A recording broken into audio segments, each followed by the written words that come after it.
a bit of a chesty sort of deal, but I'm not as bad as I was last week. So. Now I have it. I can hear it. You sound pretty bunged up.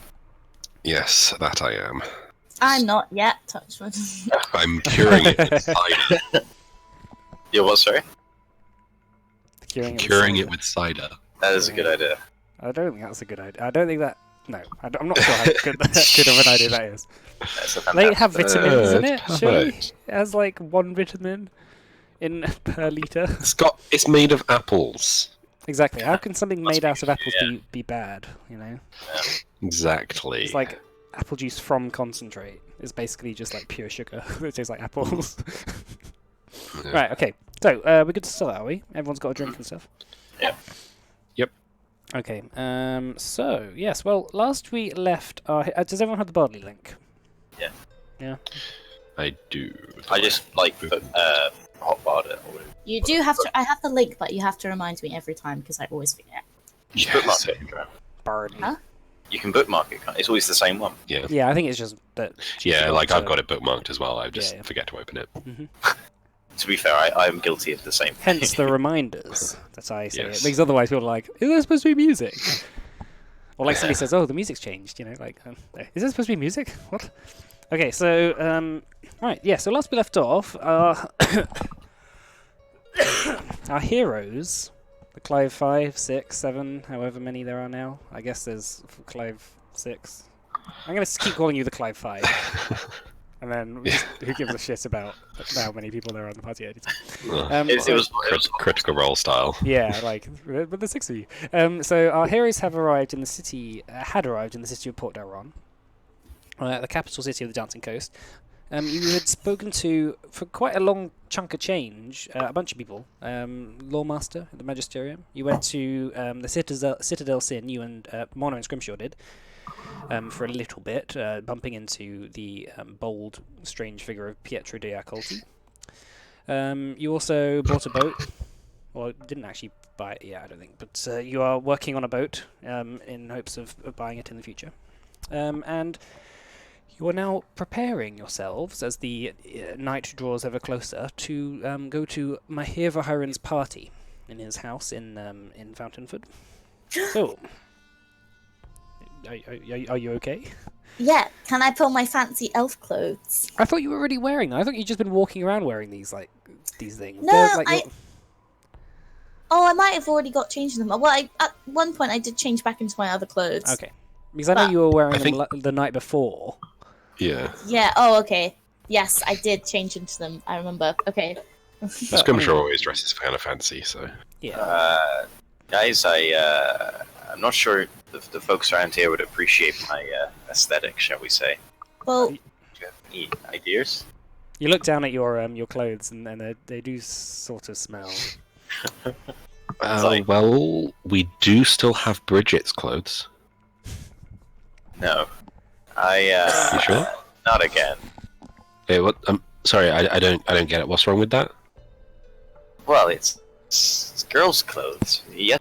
Is there a difference? Yeah, I mean, there are dresses for girls. Wait, why would you have different dresses for girls and boys? That doesn't make any sense. Is this a cultural thing? I don't even know myself, to be honest. I've just always thought it was. It's what people around me dressed. Like, just kind of wear clothes that society tells me to, I guess. Okay, well, if you're scared of wearing a dress, maybe we can find something else. you could ask the lady who lives in the house. What is her name? Let me have a look. Halcyon. Halcyon. Yeah. You could ask Halcyon. Is she around? We could just head down the market, get you some new clothes. Does anyone know when the party actually is? I believe it was this evening. I'm not sure we got a specific time. I don't think things are really done on specific times here. Generally. Well, I mean, most people don't really know what the time is day to day, I think, right? Is that right? There are clocks. They have been invented. Oh, okay. So maybe then. Is that a wealthier person thing to like have? people who have money they'll have a pocket watch, but a peasant wouldn't give a shit. But there Yeah. are like clocks in the town centers and stuff. But like peasants and stuff would still probably go by like, oh yeah, dawn, dusk, etc. Yeah, if it's like a incredibly important appointment, then they might care a bit more. But yeah, if it's like come to my house at dusk, then yeah. Whatever. Which By the way, is basically how you assumed the invitation for Mahir's house to be. So. Where did Ritter and Dyrus and Saka go? I think Ritok was down at the docks. Saka was saying something about not being allowed to drink and there being things there, and I don't know. They I don't think they're coming. Oh, that's a shame. It would be nice to hang out with them some more. Yeah. Yeah. Well, I guess maybe not the place for a child, but yet you're coming. Well, I mean, I'm always called mature for my age. Yeah, you are older than Saka, right? I don't actually know how old Saka is, to be honest. I don't think we've asked her.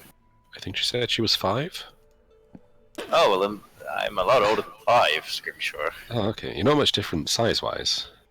Well, I I had to find it hard to tell. I think she's 15, isn't she? Was she? Yeah. Oh, I had a 5 in it. Honestly, it's not much difference to me. Like,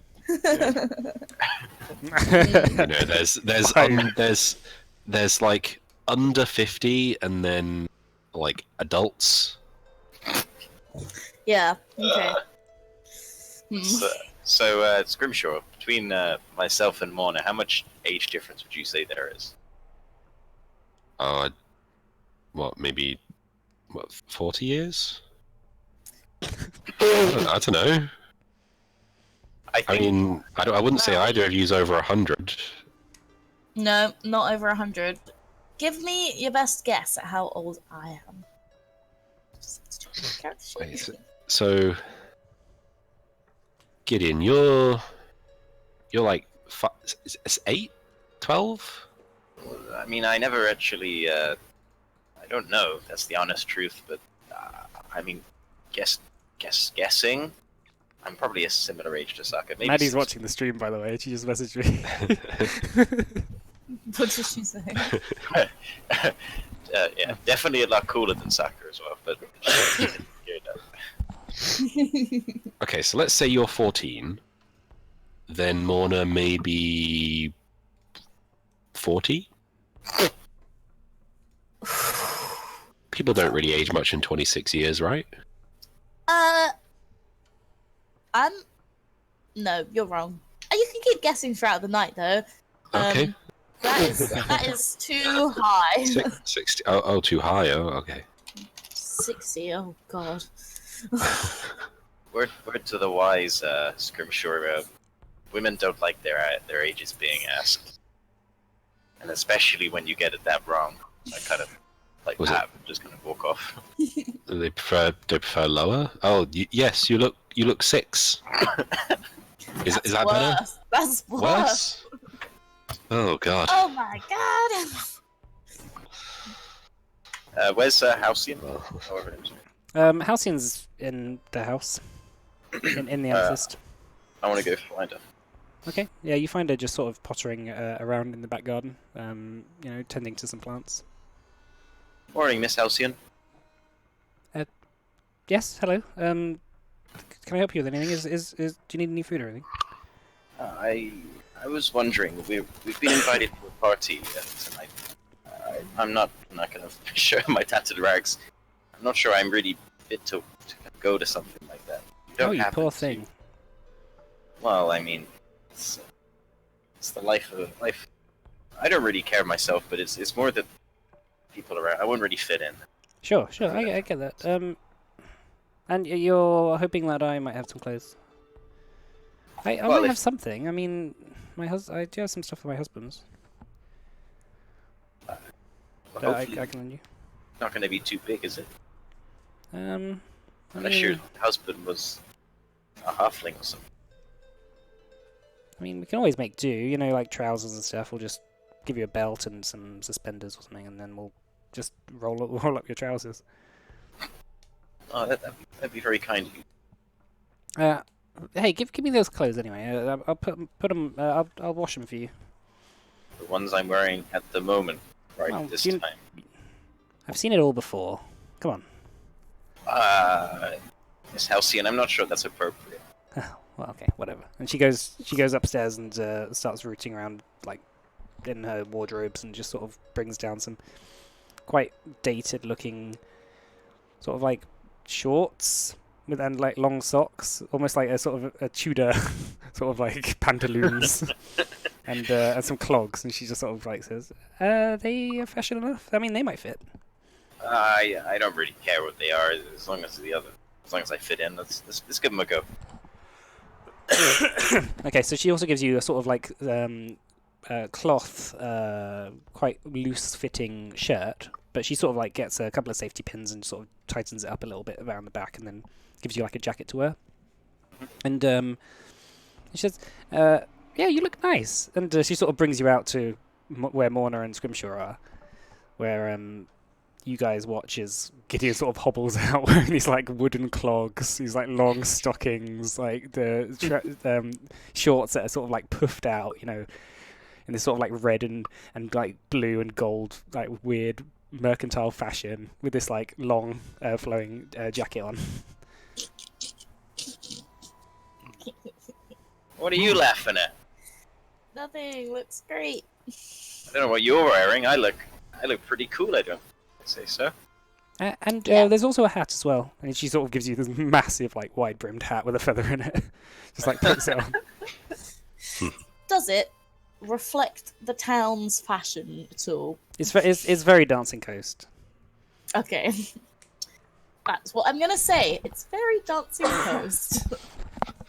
I don't know what that means, but I'm gonna take it as a compliment. This place is great. So, Yeah. Okay. Now Miss that's Halcyon, sorted. do you know anything going on today within the party? I don't know of anything in particular. Last night I was out by the boat showing Ritok around, and we saw some strange sort of people gathering around there, but they were probably just minding their own business. They looked a bit strange though, sort of throwing things in the harbour. Whereabouts was that? Near where the boat was. We could see it from the boat. Oh right. They were like Nice. wearing these sort of like long cloaks, like taking things out of their cloaks and then just throwing them in the harbour and muttering stuff. Weird. Oh, what kind of cloaks were they wearing? Just like regular sort of brownish cloaks that just went over their heads with hoods and stuff. Could you see what they were throwing in at all? No, we didn't want to bother them. You know, they looked like they were minding their own business. People throw things in the harbour all the time, really. But there was about Okay. 6 of them. They were muttering stuff. Yeah, it was just weird. Yeah, sounds weird. But other than that, I haven't seen anything interesting, to be honest. The town's quite sleepy recently. Well, we could probably play Red Arca, maybe pretend to help for a bit, then ready for the party. If you heard anything, maybe about well, we might be able to help. Yeah, give him a hand between now and party. It's not that long until the party, because you've just arrived. You've just come back from the Lawmaster. All right. So maybe you've got like 4 hours. Okay. I mean, you can go to the harbour if you want. Yeah. A few hours will do some help. Okay, so you go make your way to the harbour, in which you meet up with Ritok, who's surveying the damage to the ship. You know, the fucking the anchor's fucked. It's fucked, mate. Yeah, fuck is I'm sure fucked. that's. Well, you don't Is usually that talk a like that. professional opinion? That is my professional opinion. So, Okay, so we need a new anchor then. Yep, what and a you're new mast, and new rigging, and new sails. And it'd be better off if we had it debarnacled as well, but we can do that ourselves. It's more of a cosmetic thing. Well, it's just like good practice that when you're about to buy a new ship, it's best to do it because you know we might have it for a year or so, and then if the barnacles keep piling up, it can really do structural damage to the hull. No, Ooh. you know more than I thought you'd know, Ritop. I mean, I didn't. His intelligence isn't actually that low, so Oh. despite him being a barbarian. No, not allowed. Must be 8 intelligence or lower. Yeah, I mean the hull is absolutely fine, but everything else needs a bit of work. Okay. How long do you reckon it's going to take? 2 weeks, probably. Is that That was just a with very- you? Yeah, that was a very good guess. Well, it's just because I mean I put in the messages to people to start work on a new anchor and stuff. That'll take about a week, and then we'll just work on the ship when we can, I guess. Yeah, sounds 2 good. weeks is Thanks, fine. man. Okay. I mean, there's plenty of us. So. And also, we need to think about maybe getting a crew if we're going to use it as well at some point. And we don't need a big crew. This only holds 11, so we could get a navigator and a couple of people to help out. Hmm. Yeah, sounds good. Okay. I mean, we still haven't actually decided whether we're gonna take this out in the sea ourselves or just flip it for profit. Yeah. There's a chance I might need to head to the To Dormont. to Dormont. Like I said, as long as we're one day going to sort out Carnier problems, Longbow, I don't mind. The Lawmaster said something about going to Orestes, I think, Why? Is this- with for Saka and Darius. I mean, we can go there by sea. No. Okay. I'll have to Yeah. ask them. Yeah, if they, I mean, if they, it seems like they want to do that. But I mean, that whatever, we'll worry about that when we get the ship done. There's no guarantee that it will be finished yet. Yeah. Ridoc, you're using a lot of words. You're okay. I've been doing some soul searching.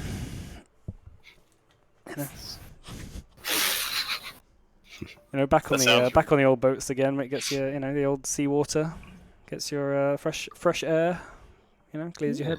You seem weirdly comfortable here. Yeah, weird that, isn't it? Almost like this is where you're competent. Yeah, it's weird. Like, I've been way less angry ever since I've been doing things I'm good at. Anyway, Alright, so well. the next few sort of hours passed, and sort of help him with just various things like starting to clear away barnacles and bits of seaweed and stuff. Is there like but I guess magic we I also- can use? Do you I have don't know, do prestidigitation? you? No, I don't Do actually. you have mending? No, I don't. Mending, I mean, the actual hull is fine, but the actual you can't really use mending on the fucking massive, Shoot, chromatic orb on the massive, yeah.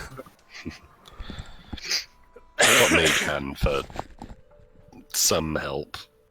Yeah, like pulling ropes Might and do stuff. some- I could summon some demons to help us. No. I do not think they will help very much. Right, so yeah, the sun begins to descend in the across the horizon, casting a sort of like orangey glow over the bay.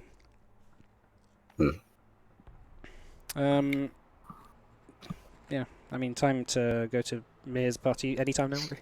Yeah, let's go. Okay, let's head off. All right, is there anything else you wanted to do before then? Before that, Do we see any people in cloaks? make a perception check. Like the one she says.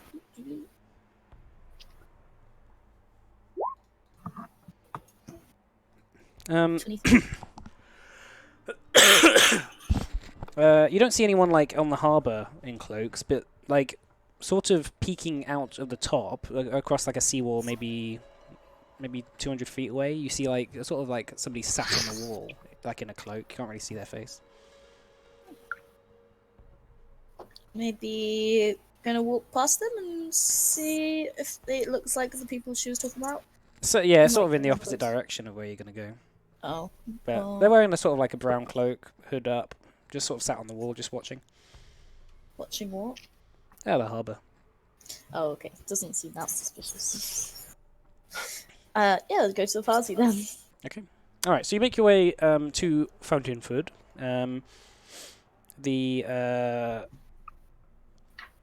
Walking around for a little bit, you find Mahir's house. You see this sort of like large, tall marble structure, sort of lit up by magical lamps placed on the exterior wall, which is like the only house in this row that has that. So we're ready for a party. Sort of casts a golden light over the house. It's designed sort of like a Greek Acropolis, just a lot smaller, maybe about 60 feet from east to west, and has a vaguely L-shaped footprint.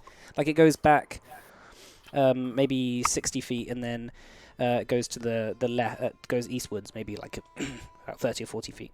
And then, so it's quite a large sort of manor house in this sort of marble, old, ancient structure sort of style. As you speak to the private security at the front gate,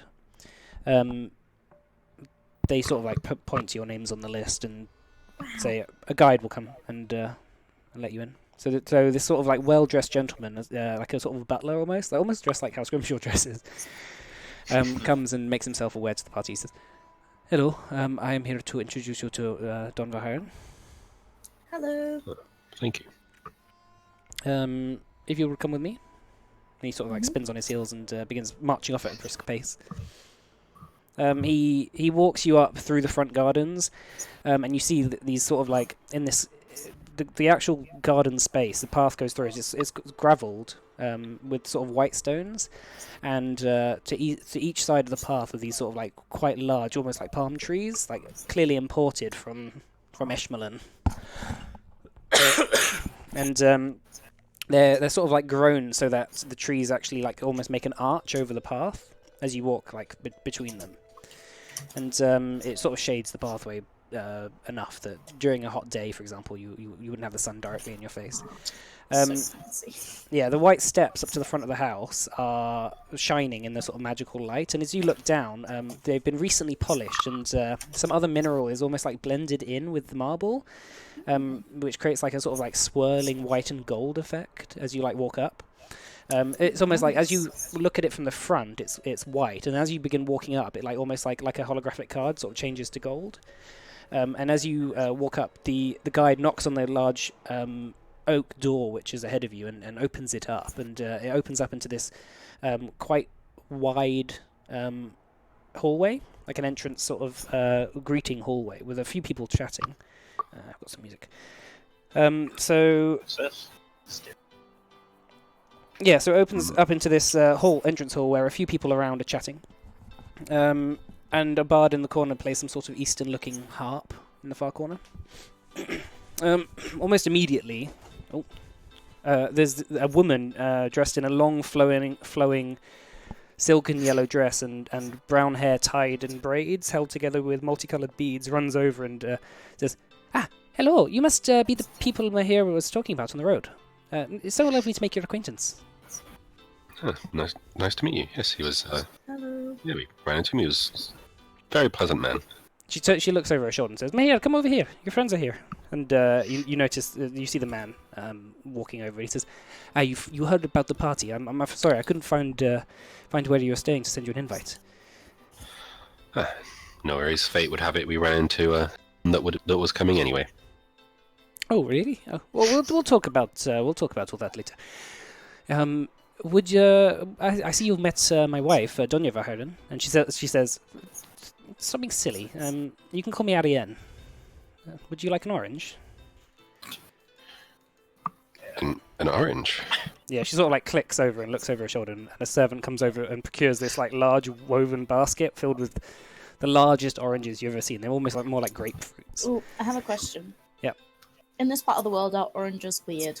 not Yeah, they're from Eshmalin usually, so like they are imported. So they're usually. very rich. They're That's what quite they're rare, trying to yeah. show off. It's almost like giving you a pineapple, like back in the Victorian days. Yeah. Wow, what is This is a show of wealth, right? Yeah, what is this thing? I've never seen any of these before. These are oranges. If you just peel off the peel and take a bite, I have added my own little twist onto them. So just tell me what you think.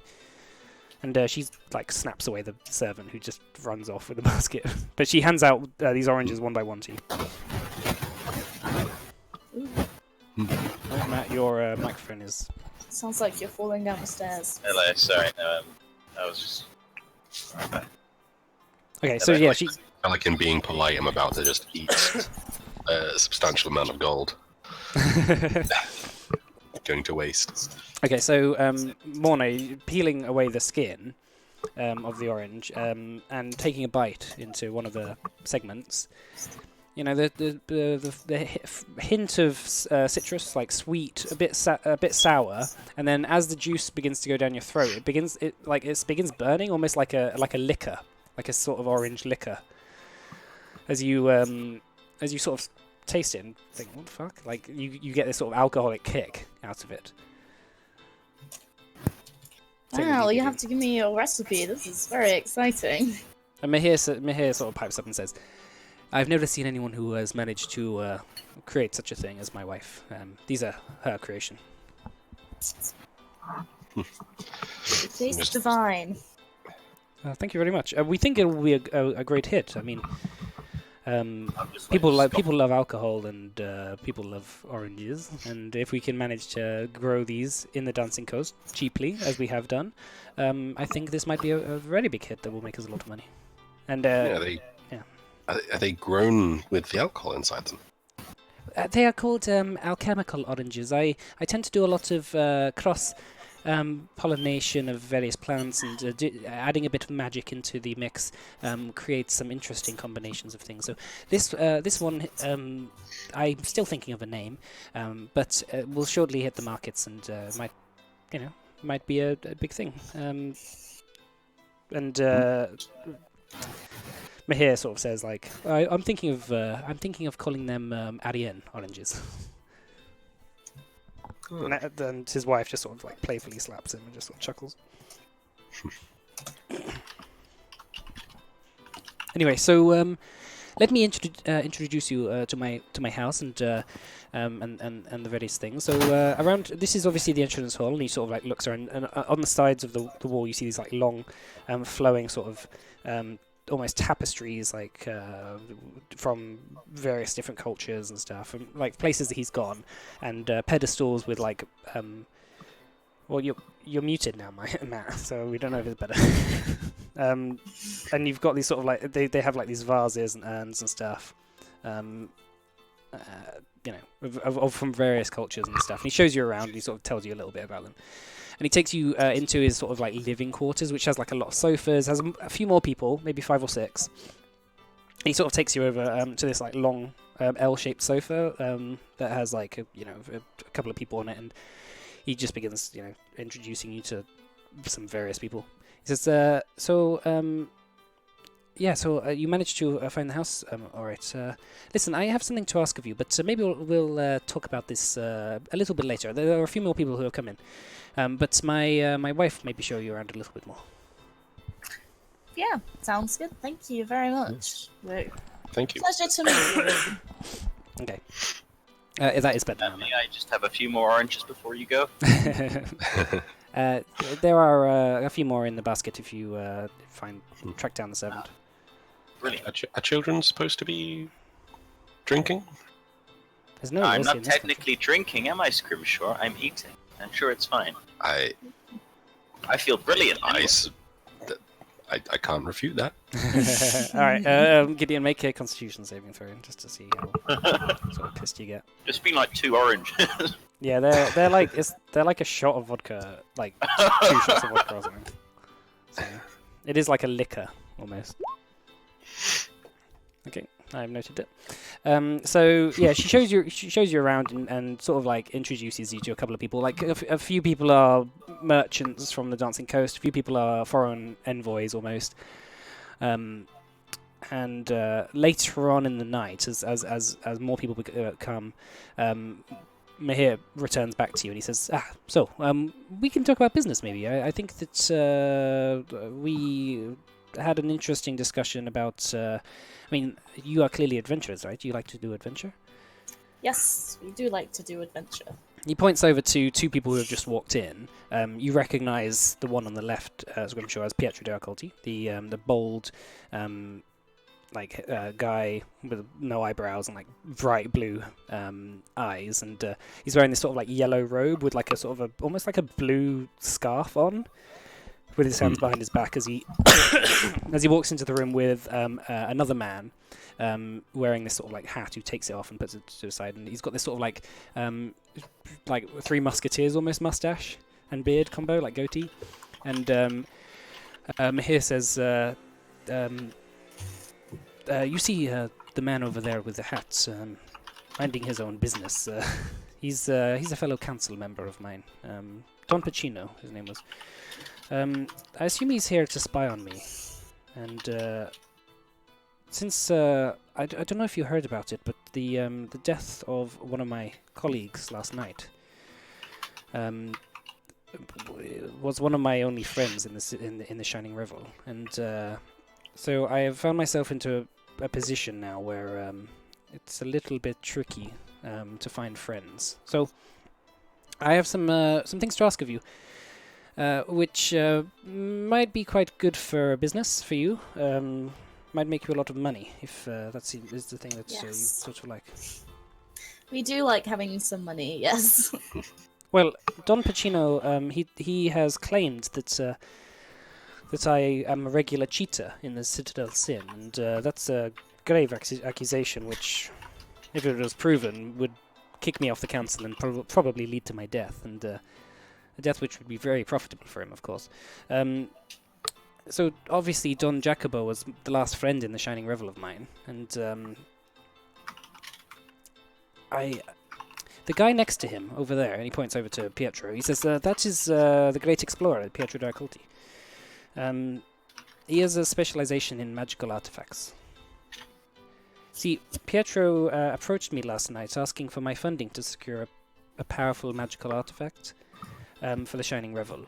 And he thinks that he had originally gone to Don Pacino, who had turned him down, which now I think is a good opportunity for me to step in. However, I think that him and Don Pacino work too closely together, and I said I would fund his expedition on one condition, that some friends of mine go along with him. So I put your names down. Obviously, I hadn't. Of course, I hadn't contacted you at that point about it, but that was last night, I think. But I think, I think that you might agree with the terms that I have laid out for you.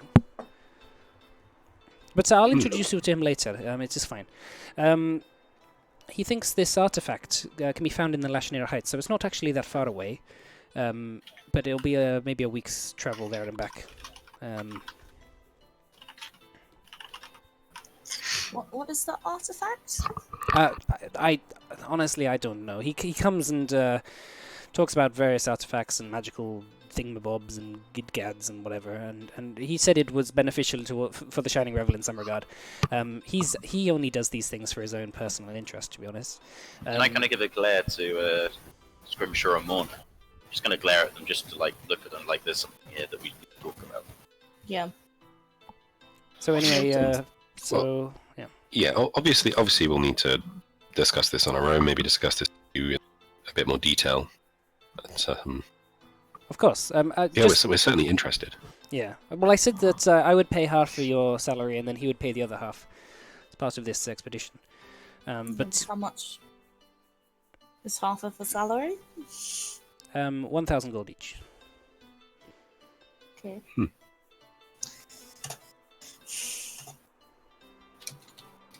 Okay, I think you've definitely got our attention. Well, if you want to have a chat about it, come to me afterwards, and I'll introduce you to the man. And you can talk with him about the expedition all you like.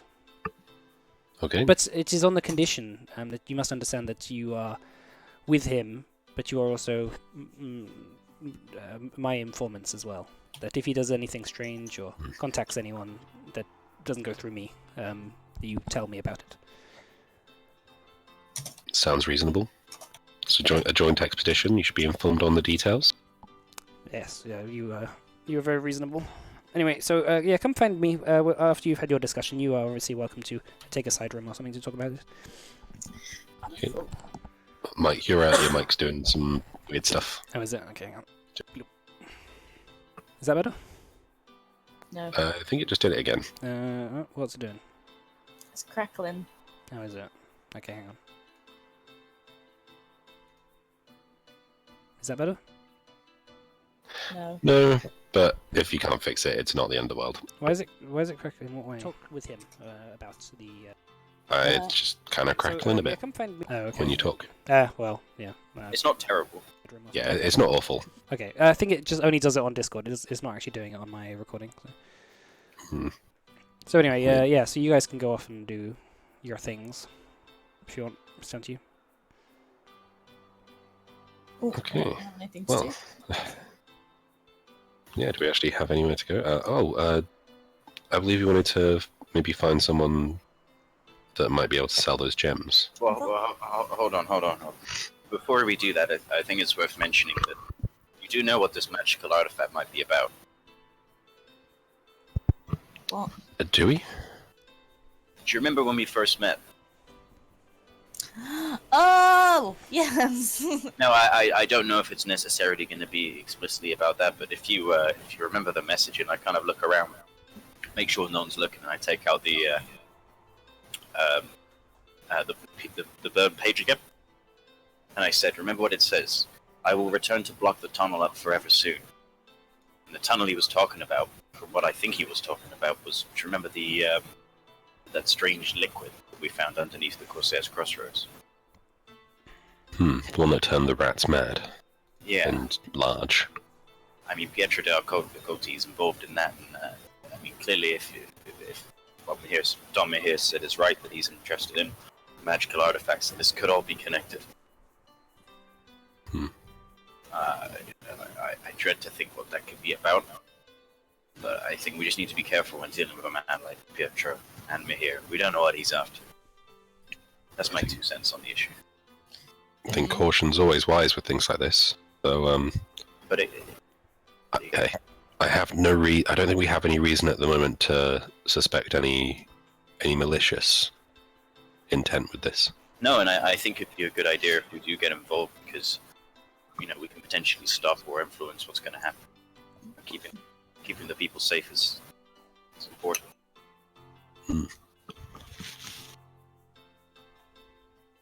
Okay. Well, do either of you have any qualms with going ahead with this? Obviously, we'll get a bit more detail first, but Yeah, it sounds fun. I like a boat mission. Well, I hope the others would be fine with it as well, but I don't see why not. Actually, I don't think I've been on a boat before. Me neither. Oh no, I have. Like, not By the way, the proper- Lashneir Heights are the mountains near the Dancing Coast.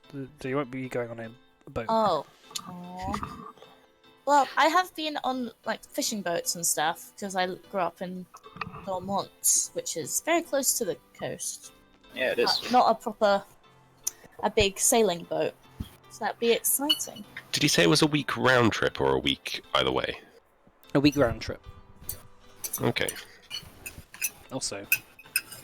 But that's what he said. Yeah. Why do they need adventurers to go and get it? What's the threat is what I want to know. I guess we'll find out. I think artifacts are generally guarded by things. Especially if it's old. I mean, if it's important and it hasn't been claimed yet, then there must be something protecting it. Well, again, that's what I'm thinking.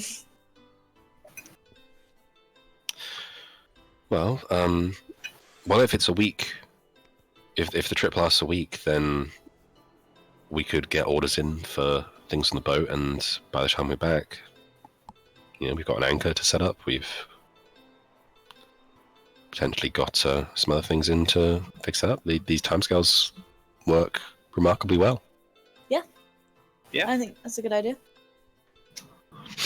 Well, Of course, that we won't have much gold to set out with, but we'll need to leave Ritop working with the boat. I'm not sure if we could maybe get a down payment before we leave. Then we might be able to hire some people to do work on the boat while we're away. That way, Yeah. Ritop wouldn't have to actually stay. What about Dyrus and Saka? They could help, right?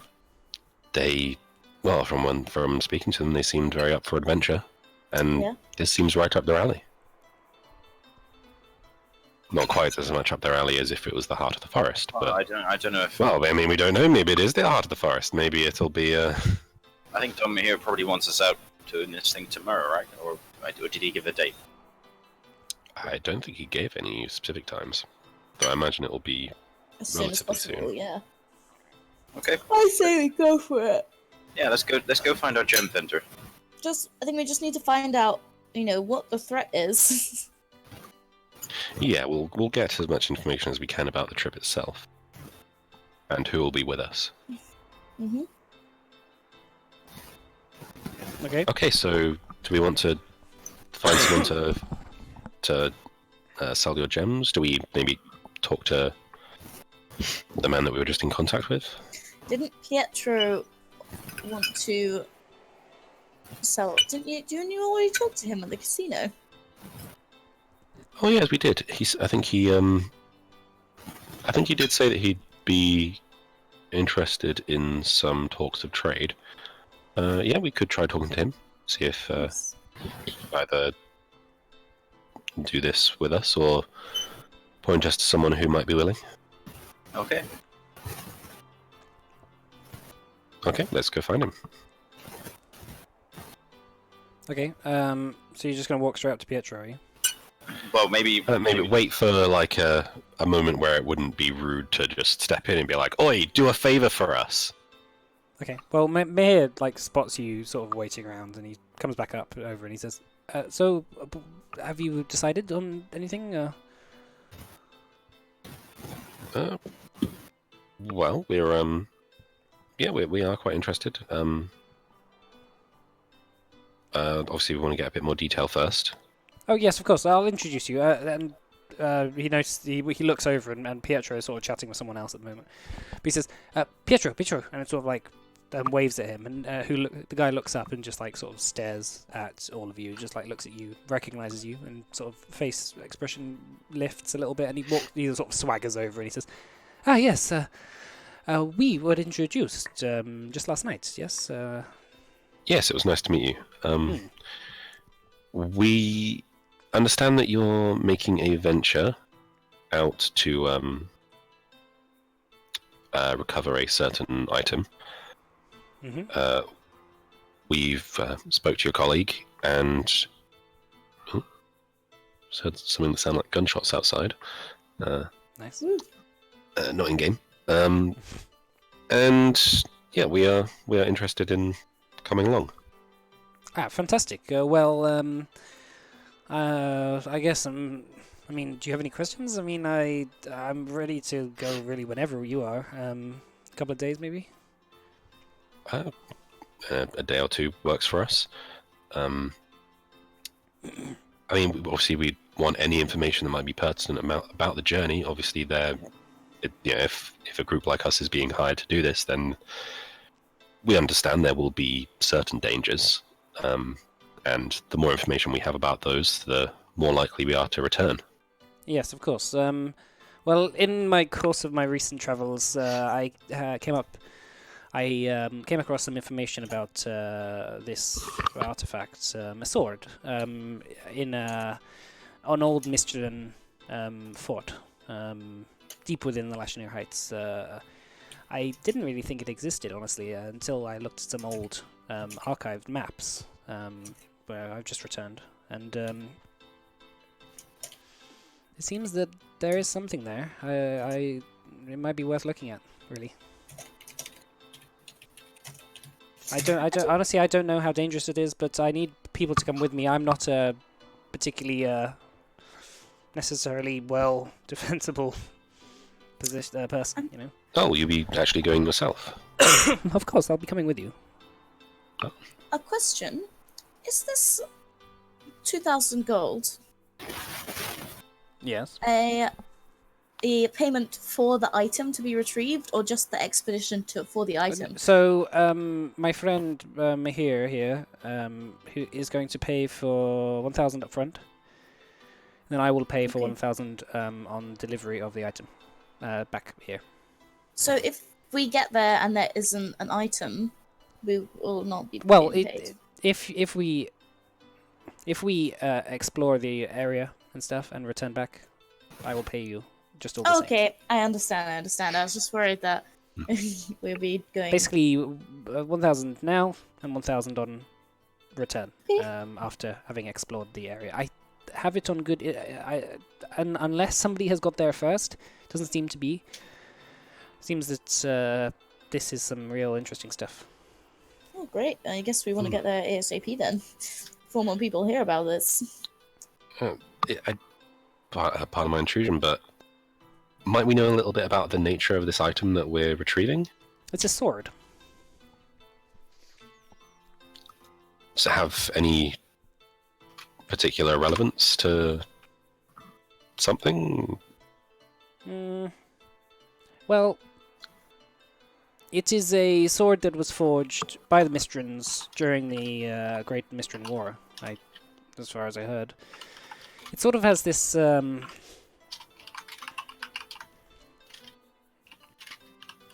I don't know. Honestly, I don't really know how strong or powerful or really what this sword is really about, but this sword is a legend in its own right. Oh, man. That's a lot of noise. Oh. Yeah, this sword has a lot of legends about it in its own right. It's known as the how to best translate it? Key of the Mountain. Okay, and what's the threat? Why hasn't someone gone to get it yet? Well, I mean, this is new information that I have just come across. Oh, okay. So it is. This we will soon know why. So perhaps lost to the ages. Yes, I mean this this information has not been uncovered for a long time that I just found. So Okay. Do Mike, this is directed to you. Yeah. Do I know or what the Sword of the Mountain is? Will I have come across it? make a history check. I suppose it's going to do the same thing as the removing the heart of the forest. No, you have no idea. Okay. Maybe someone else who grew up right around here could do a history check. I'm just gonna say no. I didn't. No one knows. Like, this is a new thing for most people. Maybe a dwarf would probably maybe have an idea. Cry. Right. Rip. Okay. Well, obviously we'll have to speak to our the rest of our party, but I think we can safely say that he'll probably be joining you. Fantastic. And how many people will be if everything goes well? 6? Yes, 6 of us total. Fantastic. Well, that is absolutely brilliant. If you are ready, come see me tomorrow, and we will leave the day after. Okay. Oh, there was one more matter. Gideon, yeah, you had some gems, I believe.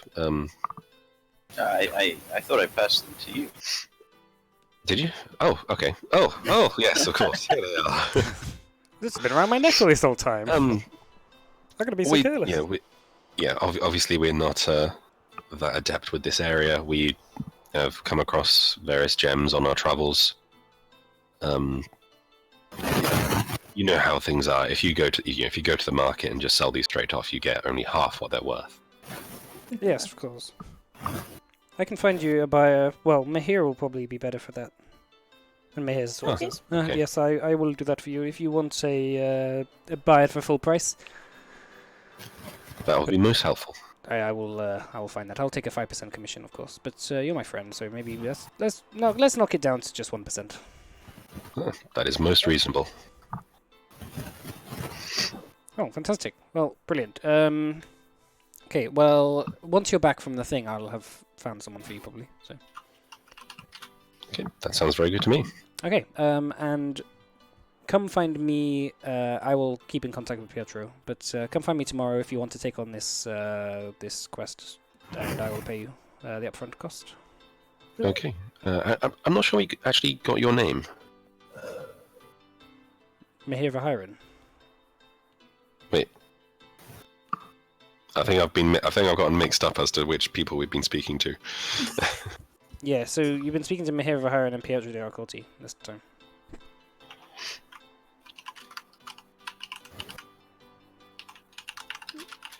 Okay. Alright. Okay. Cool. We'll come find you later. Okay, so you guys go off and just sort of you can do what you want. So, want to do anything in this party? What do people do at parties? I don't actually know. Nor did you know? They have a drink and they socialize. Let's do that then. Drinks don't really do anything for me. And Gideon won't be drinking anything. Well, hold on, no. I kind of hold on to my orange as she tries to take it from me. This is my orange. It's very, very nice. I tell you what you can do, Scripture. You can do the socializing bit, right? I suppose. And I might play some card games. I assume there'll be a lot of card games, but hopefully not that much betting. That's a big hope. Okay, so yeah, Morna, you find a table that Mahir goes and sits down at, and a couple of other people around. Get this deck of cards out, begin playing. They sort of turn to you and say, "Are you want to play?" Yeah, sure. Are we doing any betting with money? Because I'm a bit light on.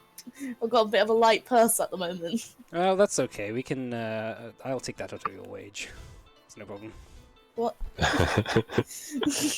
Oh wait, is it Mahir's here? Yeah. Isn't he the best card game player in the city? He's renowned as one. Yeah. One of them. Okay. Well, how much are you gonna bet? We'll start at 100. Oh, I'm gonna not play. But, All right, I think well- you guys have fun. I'm gonna watch though.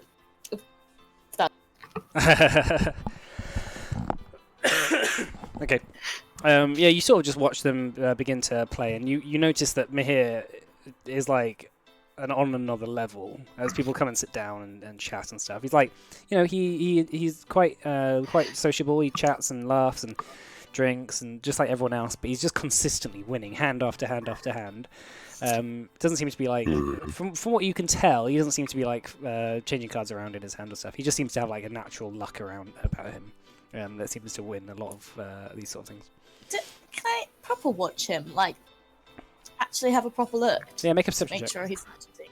What, like stare at his hands? Well, it's just I also have my proficiency, so maybe that could help me because I'm good at cards. Maybe. I mean, you got your proficiency on there already, haven't you? Or not? No. Oh well, I'm proficient with playing card set. He doesn't seem to be cheating. Maybe he's just lucky. Is there such a thing? I mean, I've read that luck is a form of magic for some people. Yeah, for some people. Hmm. But other Sometimes times they- it's just like a thing imposed by the gods, so more holy. I always thought. These are some bloodlines. I'm not sure where. Not quite sure where the luck ends and cheating begins. Well, we could talk about that all day. Now, let's see where the orange lady's gone. Like I'm looking around over people's heads, trying to find some more. I just palm off my orange to Gideon. I'm still holding on to it because oh my god, I'm not going to eat it. Like, come on. I put it in one of my pockets, so my big puffed up pocket trousers look even bigger, and I can open a dash of oranges going. Make me a Constitution save with disadvantage. I'm not eating them, Mike. I'm just putting them. Oh, in you're just putting in your pocket. Oh, yeah, so I can save them for later. Make a slight. Oh, are you doing it obviously or just like? Well, I'm not. I don't really care if anyone sees me do it. Okay. I do. Don't do that. That's stealing. It's not stealing. I would have eaten it otherwise.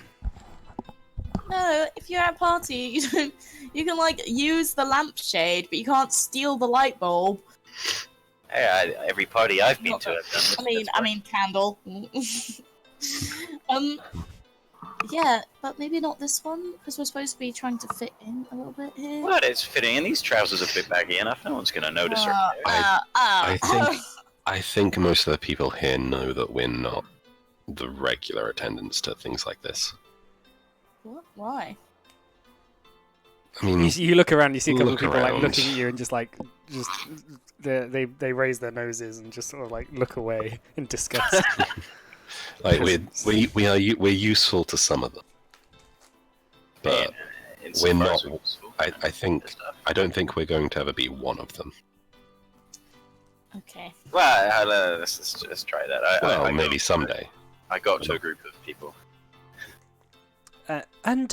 So I was going, and so I went to the lawmaster, and he told me that my great grandfather was the Earl of Dunkington, and they all start laughing for some reason. They all turn to you, and they go, and the lady goes, "Yes, hello." Hello, all. I am Lord Gideon of Mansfort. A pleasure to meet you all. Make a deception check. I'm not with him.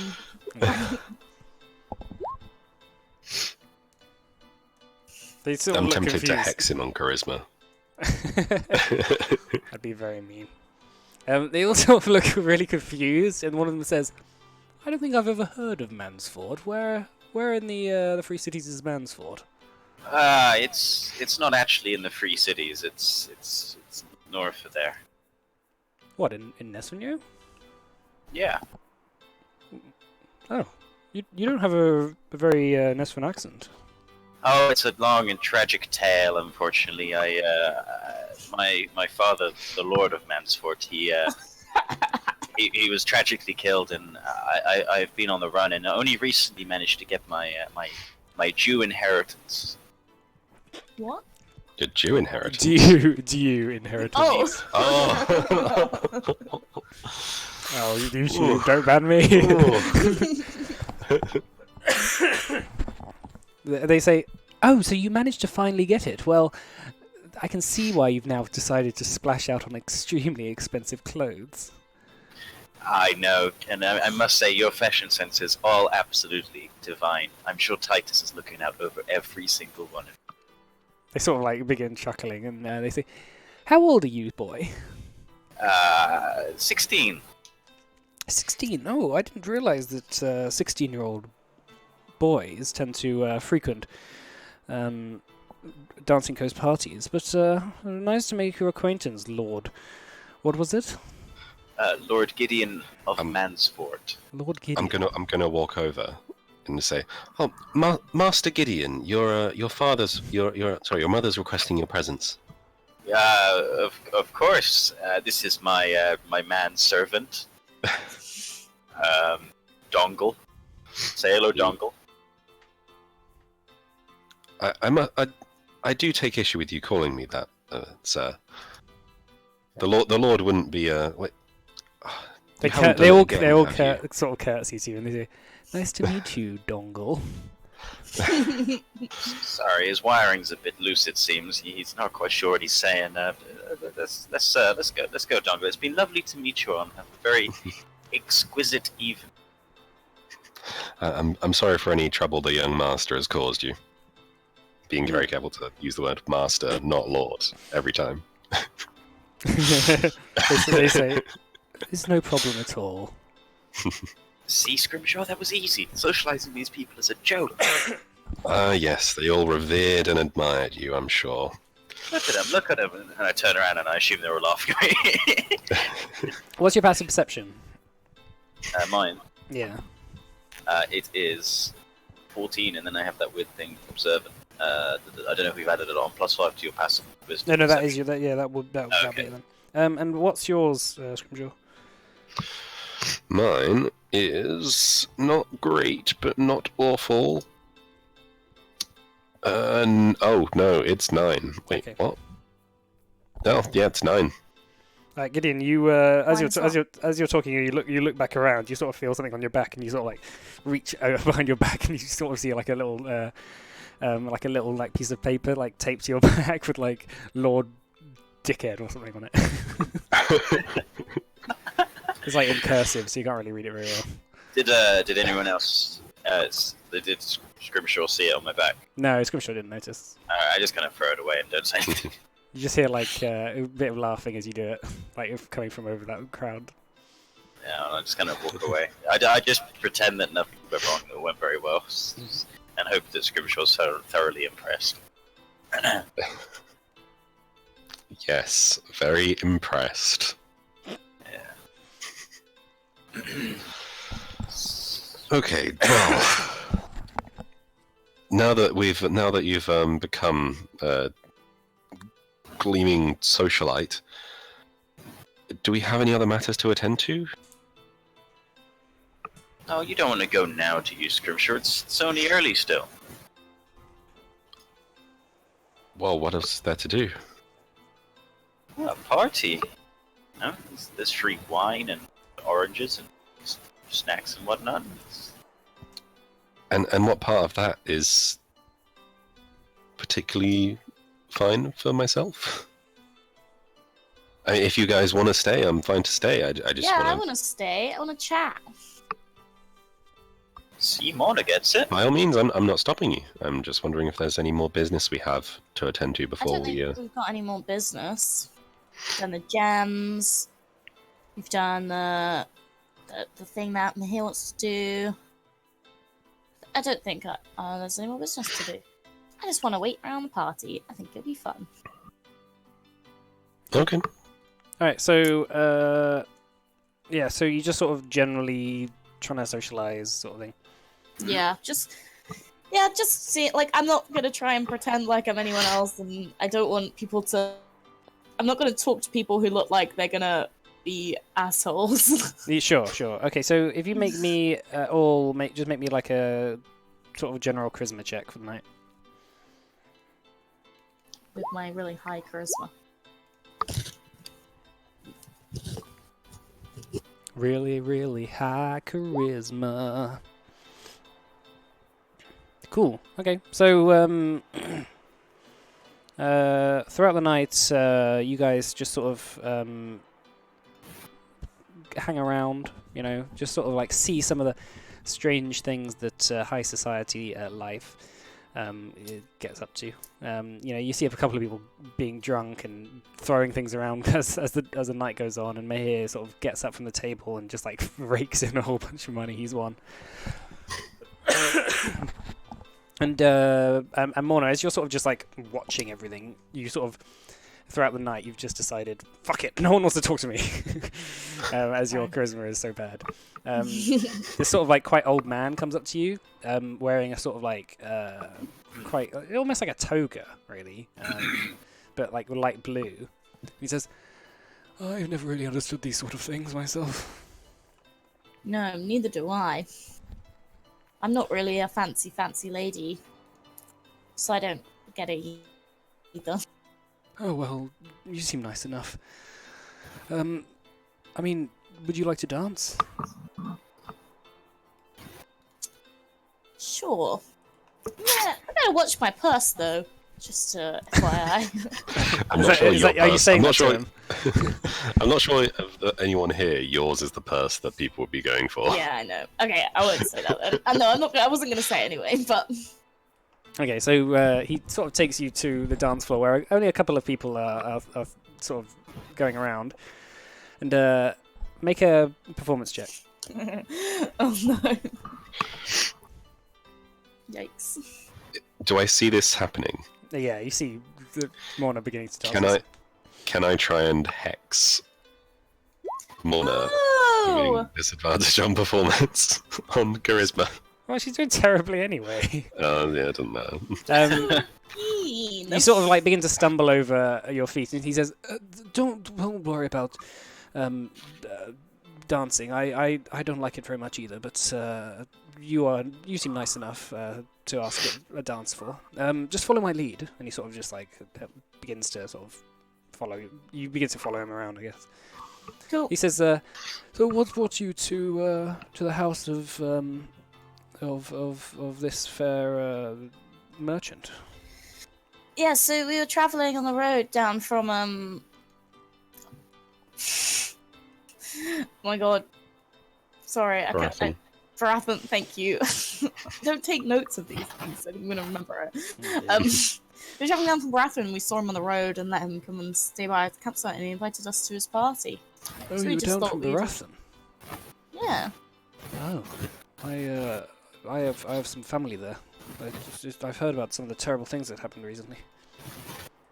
Yeah. Yeah, we left just before that, so all that. Oh well, fantastic. Well, it's nice. It's nice speaking to you. Did you want to stay in touch at all? Wait, I can't really hear you. He was like, "Did you want to stay in touch somewhere that you are staying? I live in Fountainford, but I would like to see you again." Why?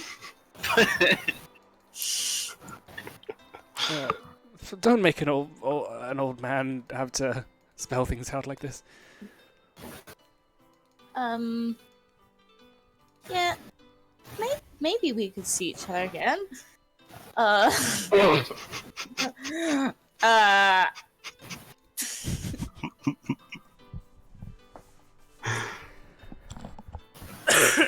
Yeah, sure. I'll make sure to write my address down for you. Oh no, I don't have a pen. Oh no, don't worry, I have one. And he sort of like brings out a quill and some ink and are you staying at an inn? I tell you what, there is a very nice restaurant in the harbour. Does very nice seafood. Perhaps we can meet and I can take you out. Ooh. Yeah, I really appreciate your offer, but I'm actually leaving tomorrow anyway to go on a quest. Oh yeah, I walk over to them and go, hey Mona, you know how we got a few days left in town, and you know we're gonna be staying here for a few Hey. weeks. Whoa. You wouldn't have heard me say that. Yeah, they're having a conversation, man. I retract my statement, sadly. Yeah, I'm gonna still say sorry. I'm going on a quest tomorrow. That's another reason that I'm here. Oh, a 'Cause noble we're quest. adventurous. Yes. Oh, you are adventurous and beautiful. Well, I will be here. I will be here for the time being. All I do is just maintain some various accounts nowadays. But if you wanted to do anything when you are back, I would very much like that. Great. Anyway, I'm sure I'll be in touch. Okay, so he sort of writes his address down Thanks. and I guess his name. I'll put it in my pocket. What's his name? I will send it to you.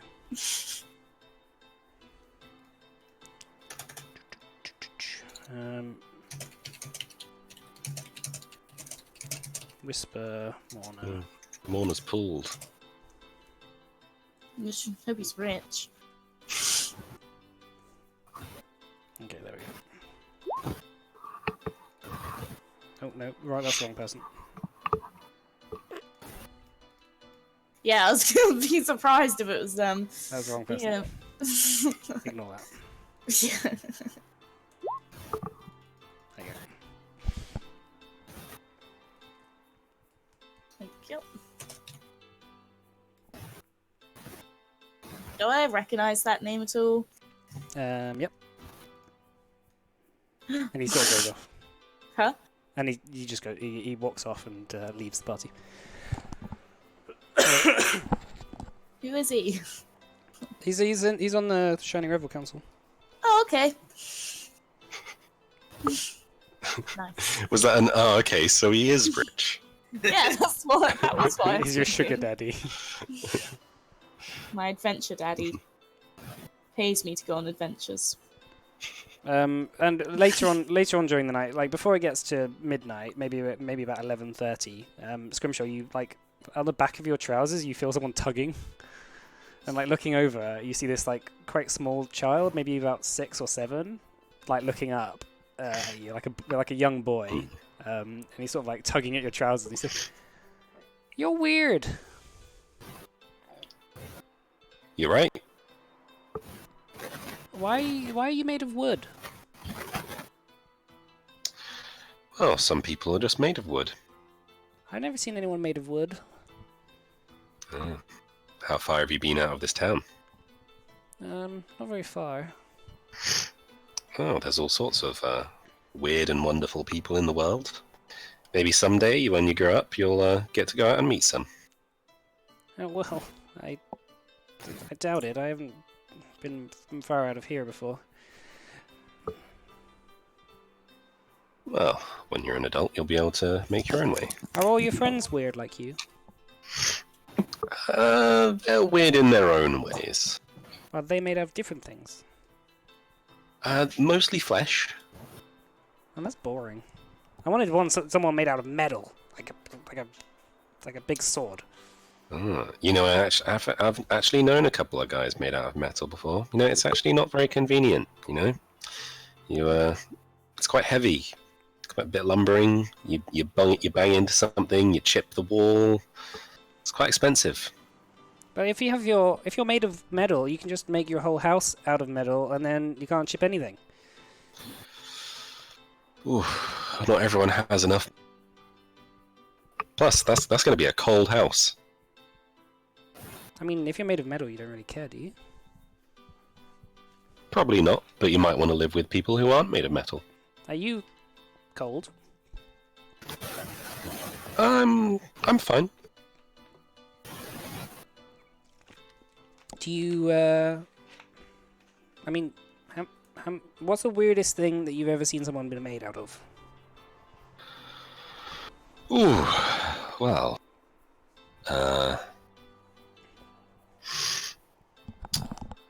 there was once someone that I saw get made entirely out of sugar.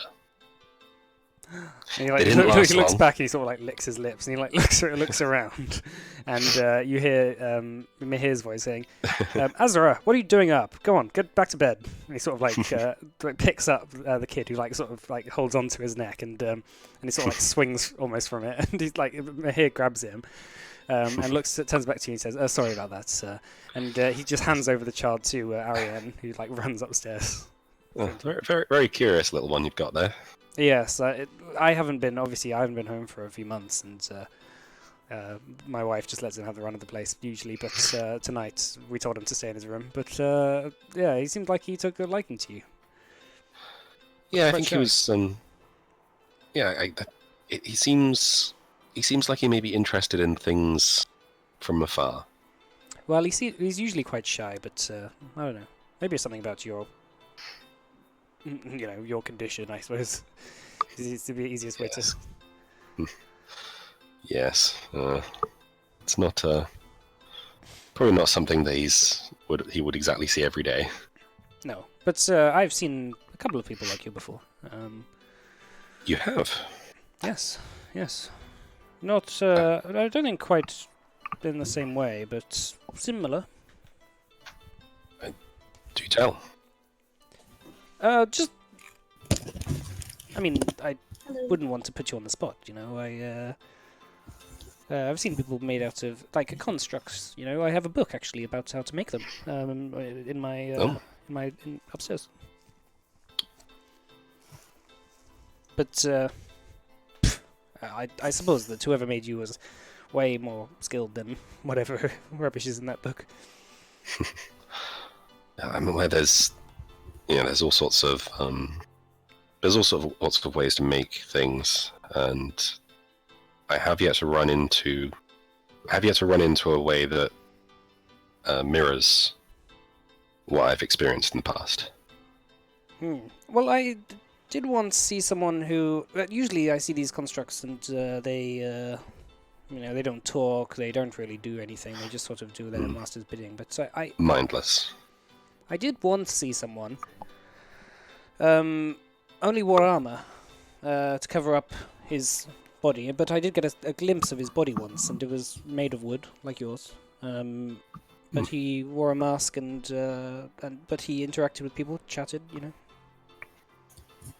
Where was this? Oh, this was up in Shore Crowell. Actually, it wasn't that long ago. Actually, it was just a couple of months ago. He was a rider. He sent me a message from home. I chatted with him for a bit, and then I noticed when his cloak billowed a little bit, his arms and his legs were entirely wood, like yours. But Interesting. yes, it's strange. Maybe up north they have similar things to this. I don't know. Perhaps. I suppose in our travels, maybe we'll give the area that area a bit of a go. See if I can find anyone like that. Maybe get some answers. Well, I was up. I was up near what's the way to say it? Around Arakatar in the Spiderlands. I was just travelling through, but that's where I saw the guy. But other than that, I've never seen anyone before that. Before you, really. Before that guy as well. Similar way. Well, It's part of the reason, actually, why I stopped over and introduced myself when I saw you on the road. You looked similar from a distance, at least. Thought it might have been the same person. Clearly, my cloaking. Clearly, I've not been adequate. Then. I think people just around these parts tend to hold their tongue when they see something like you. There's always a reason for everything. People down here definitely seem a bit more liberal than up north, so it's quite refreshing. Well, a lot of the people in the free cities, they keep to themselves. They don't welcome change. They don't welcome new faces. But I don't know. I doubt they would actively seek to harm you. Not really. But around these parts, everything has a price. Everything is fine, and Yeah, as long as we can provide value, then. Yes. Well, hopefully, we will see exactly how valuable you are. You seem incredibly worthwhile as an investment. You all do, and hopefully, this will be the first of many expeditions that I will be able to fund for you. Yeah.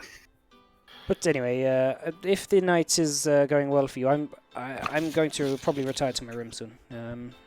I've got some letters to write. I have a backlog of people trying to get in contact with me since I've been away for so long. I'm sure that's going to be awfully fun to get through. Yes, and especially with the now with Don Jacobo finding himself killed, we need to have a new person on the council, etc., etc. So, a lot of work to do. What's the process for that? It's a nomination. Each member of the council can nominate someone, and then there's just a round of voting where you can't vote for the person you've nominated. And then the person with the most wins, or the person with the least gets knocked out until someone wins. Interesting. Are there any criteria for the person wanting to become one of the seven? Is it seven? There's not really. Just the respect of the council, really. Like, 5 of the seats are for the heads of the merchant companies, but the other 4, which is the seat that is now available. I noticed that we unfortunately saw Jacobo meeting his end. Oh, you were there? Yes, we were on our way back from the Citadel Sin. Oh, it right. It's unfortunate. Caught us a bit off guard, to be frank, but noticed he's quite a young man. Yes, he was. Yeah. How does a man that young end up on the council? Well, he's been on the council almost his entire life. He was elected as a 5 or 6-year-old boy. How does that happen? His father died. It was the best thing that people just thought, give it to his son as well. They're very well respected, but he had a lot of strong opinions, and he was the main voice alongside me. Was the main voice of opposition about naming Isbig Zildrim the Archon of the Shining Revel. But now he's gone, and now it's just me left. Isbig Zildrim, the Archon? Is that the head? The Archon, well, technically he is in charge of the army and navy when we're at war. So when we become at war, if we become at war, then he will have control over the army and the navy. But usually it's going to war is a council thing, Yeah, so until that point, he would just be one of the council. Yes, exactly. But he was named Archon last year. Actually, no, he was named Archon. He was voted in actually whilst I was away, which was a bit mean of them. They shouldn't have done that. But I was away, and they usually it only takes 2 council members to veto something like that. But because I was away, they did it. So, forgive me if I'm intruding a bit too far here, but for what reason did the two of you object to his election? Because he has a lot of interests. For example, I'm a gambler, right? And him and Don Pacino have been claiming that I've been cheating at the Citadel Sin, which is absolutely just stupid. I'd never done that in my life. So it's in their interest to get rid of me as well. I mean, seeing your performance on the tables tonight, I could see how someone might draw that conclusion. It's quite impressive. Well, it's skill only, It's a lot of effort, but I've been gambling my whole life. I've trust me, I've lost a lot of money in my time. I don't have this luck every night. Yes, the dice can only roll so well. Yeah, exactly, right? Sometimes you win, sometimes you lose. Okay. Do you know perhaps why, if they have any ulterior motives for claiming that you're cheating? Because he has lost a lot of money over the last few years but he has no legal right to kick me out. He can't prove I'm cheating. And it's a casino. Sometimes they lose. So nothing outside of the gambling? No, not really. Except that I voted against him at the first vote, him becoming the Archon. I voted against that the first time. But then they did the second vote when I wasn't there. Yeah, that does seem not ideal. So I imagine with as busy as a lot of you must be, it'd be quite common for someone to be away. Yes, we haven't had an Archon for a long time. Because we don't tend to go to war. We don't. Like, for example, in the last war, 10 years ago, we were the only place in the Free Cities to declare independence, neutrality. Like, we don't like going to war unless we really have to. So when we have an Archon, it seems that we're more likely to do that. Like a slightly warmongering mentality, perhaps. Yeah. So but we haven't had a war in 50 years or so. So that's not a long time to not have had, is it?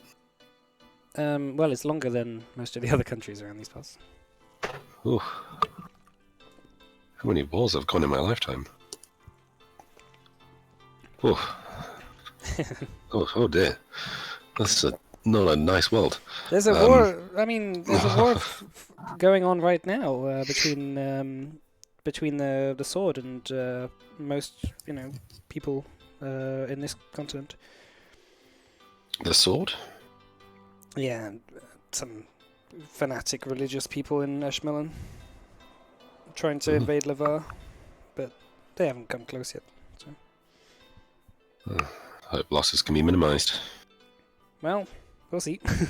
Anyway, I must go. I must go off to my office. Thank you very much for coming. Come see me tomorrow if you have made your mind up completely and you are willing to go, and I will tell you where and when to meet. Pietro. Okay. We will speak to you tomorrow regardless. Righto. Well, fantastic. I will have the 1,000 gold each, so 6,000 gold. I will give them if there are 6 of you. Fantastic. Right. See you then. Goodbye. See you tomorrow. Yeah, he goes up the stairs. Okay. We done here? I think, yeah. Okay. Okay. Are we going to see Pietro before we left as well? About Uh, what? Isn't it yeah. just About the you? gems. I Or thought was you that- did that with Mahir. He said to see him after. Oh no, Mahir said he would. Mahir said he would sell the gems after you return back Oh, from right, the okay. Yes. expedition. I keep mixing up in my head who we're talking to. I'm not good with names and stuff. Okay, that's fine. Yeah, I thought just to make it clear that it was he'll have found someone to buy it by the time you get back. Okay. Okay, cool. Cool. So I'll hand them over in the morning, I guess. Yep. Okay. Anyone opposed to leaving? No, I'm ready to go. We're not up. I thought we went with you. No, you Well, just we're fine. meeting up again. Come back to find you guys. Yeah, so Mahir, he did mention that he had actually found someone up north that was of similar design to myself. You sure it wasn't a treant? Pretty sure they were. Yeah, They supposedly wore. it was just like armor you, and, but it was had 60 wooden feet tall. limbs. Yeah, wooden limbs. that's great news. Yeah, it only sparks curiosity. Yeah, I guess it is interesting. Maybe it was your. I don't know if you ever said his name, but the guy who made you. Maybe it was another one of his creations. Perhaps, though. He said that he was making conversation. None of the other creations that he made ever made conversation, other than yes, no, or direct answers. That is weird. Yeah, that is weird. Well, I mean, I'm sure that he wasn't practicing completely unique magic. Probably exists somewhere else in the world too. I think it will be a bit presumptuous and self. It would seem a bit presumptuous to assume that I am one of a kind. Yeah. I mean, when was the last time you? What's your first memory? How long ago was it? A couple minutes after I was born. Have any idea how long ago that was? About half a millennium. Ooh, you must have seen a lot then. Not really, no. Stayed in the tower mostly. Oh yeah, I remember you saying. I'm just excited. Oh, It's that's exciting. well. Hopefully, we'll. Yeah, I think I've seen more in the past few weeks than I did in the hundreds of years before then. Oh gee. Well, we're not tiring you out too much. No, it's fine. In fact, I weirdly don't really get particularly tired by things like this. Okay, well, let's Interesting. get out of here. Okay. Okay. All right. So you leave Looks the building, led to the front gates by a couple of sort of the security guards who carry a sort of like torch, almost like a sort of lantern, hooded lantern, to lead you through. It's quite dark now, but the streets are they're pretty well lit by these sort of like alchemical lamps. Where do you want to go? Back to the Amethyst? Yeah, I suppose. Okay, right. Okay, so you make your way. You begin to make your way back to the amethyst, and Gideon, you actually spot out the corner of your eye, in like an alley, like a hooded figure, just like watching you. And as you sort of like out the corner of your eye, and as you look, it just like darts behind the alley and begins to run off. Hey, get back here! I'm gonna start bolting off after him. Oh god, he's had too much to drink. Okay, I'm you begin to stumbling around. you sort of slide around the corner and down the alley, losing your friends, and you begin to dart down. You see like just about manage to catch up to the sort of coattails of this person running away, who darts around the alley. Make a acrobatics check to not acrobatics, athletics. Sorry, to speed up with him, catch up with him. Speaking is difficult. That's right.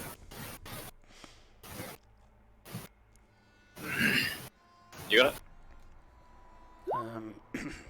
What was it? Cool. Okay. So he runs around. You just about manage to catch up with him, and he's like legging it down the. I can actually probably change the music. He begins legging it down. He turns around, and for a brief moment, you see like sort of like these sort of tentacles like coming out of his mouth and like from his head and stuff. And he sort of looks at you, and he just begins to teleport away. Can I cast counter spell? Sure. Yeah. So roll me. What is it? Charisma? Is it a counter spell? Is it charisma? Your spellcasting modifier. Charisma plus spellcasting modifier, is that? Just D20 plus spellcasting Oh, modifier. okay, right. Yeah, I cast the spell. Yeah, yeah. So roll me a. Yeah. Yeah. 10. Reach. All right. So what's a DC on teleport? 17, I think probably. Yeah, so it'll just be an intelligence check straight. Yeah, intelligence. Do me an intelligence check.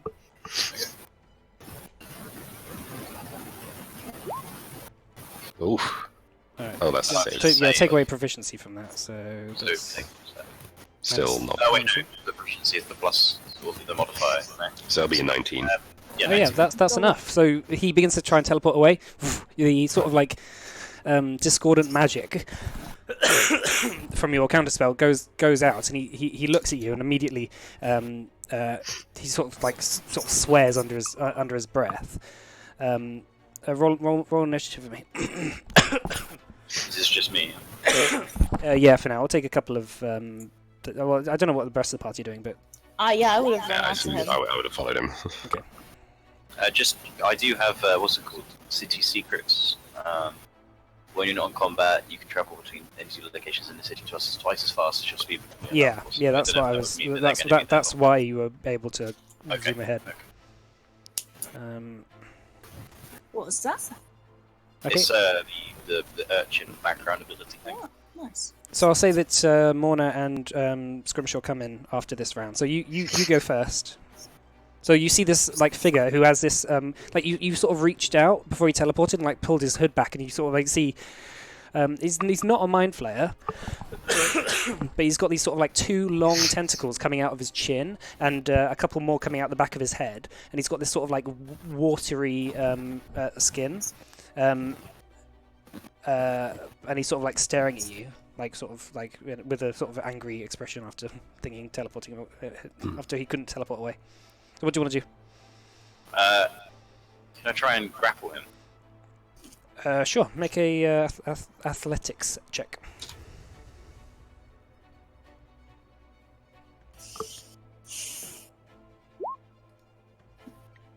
Okay, you go to try and grapple him, and he just like manages to wriggle out of your grasp. And he sort of like looks at you and stands up tall. He maybe stands up to maybe 6.5 feet tall. His head is entirely bald and has these sort of like dark, sort of almost like natural like tattoos running down the back of his head. And he goes like, and he like casts his hand out. Make a charisma saving throw for me. Ooh. Okay, you suddenly like have this sense of dread, just like like almost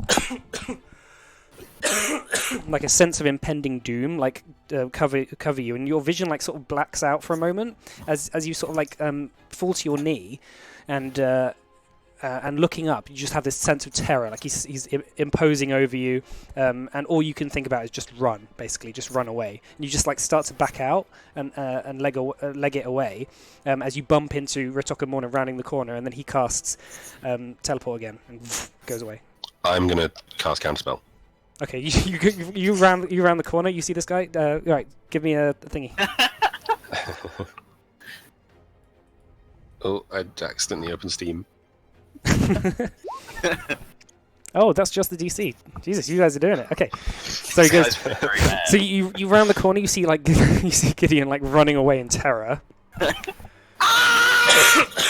God, so... Okay, yeah. And initiative as well? Yeah, so you guys roll initiative now, and we'll go from the top. Okay. Okay, that was your reaction. Okay, so it goes Scrim, Morna, Gideon, Dude. Okay, Scrimshaw. You round the corner. You see this guy. You see what's his face? Just running away. I'm Actually, hang on a second. Oh, you two should make a charisma saving throw as well. Oh, it's in AoE type thing. Yeah, it's in 300 feet around him. Oh, Jesus. That's Oh, huge. no. Yeah, okay, so I'll say as you round the corner, like he just carries on talking, and then suddenly you guys have this like sense of like almost like you see the corners of your vision as it begins to close in, like the sort of like lapping of water almost, and the sort of like rain just coming over you, and then suddenly you just see like in his sort of this silhouette, just suddenly like tentacles coming out and lapping of water on your face, and all you can think about is just to back out. And then as you sort of like after a few moments, as you clear that from your mind, you look around and he's gone again. Let's get out of here. I'm just gonna grab Gideon and start walking away. Start like jogging away. I feel like I'm already gone, right? Yeah, I mean, you all managed to, you all basically run away from it in terror. What the fuck was that? Yeah, so what was that? And Gideon, why did you just run at it? I need to get. We need to get out of here. Oh, what is going on? My head is. Yeah, maybe you shouldn't drink anymore. Jeez. Didn't you Yes. guys feel it? Yeah. Yes. But usually, if I see scary-looking fellas in the thing just staring at me, I just walk away. Why did you chase it? He was after. He was watching us. Did you not see him? He was like sitting there behind the alley watching. There was some guy. Lots of people watch us. We're very We stand out. watchable. Hey, we've been through so much stuff that I think it's right in our rights to make sure we know who's following us. But my God, he's terrible. Did you not see him? He was like 20 foot tall. Looks more like 6 or 7 to me, but He was Yeah. like, his hands were above the street. He grew and grew, and did you not see that? I do agree that it's weird, but I don't think you should be running after people who, they're spooky. yeah, I think it's a bad habit of just chasing anyone that starts looking at you. He looks somewhat like this.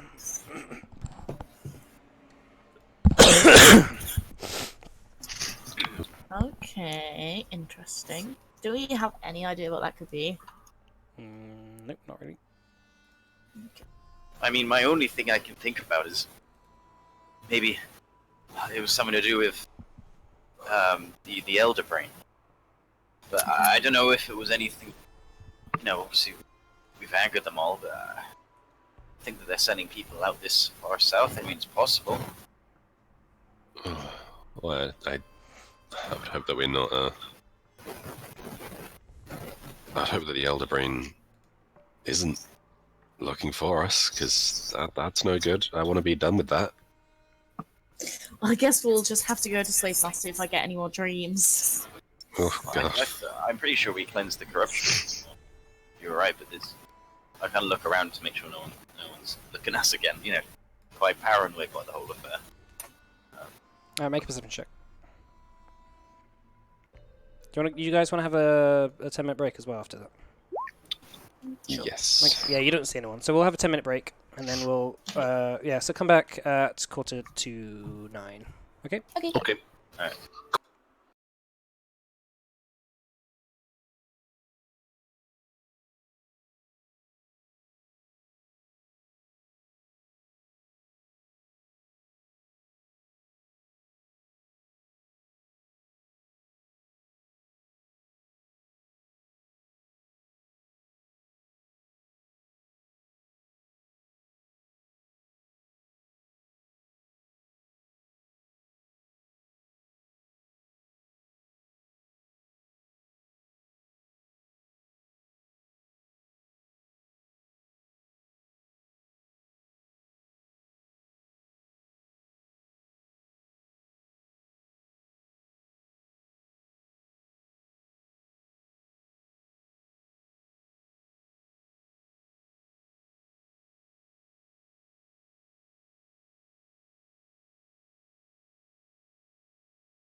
Right, we have returned. So, you make your way back to the Amethyst. Slightly shook about whatever the fuck that was.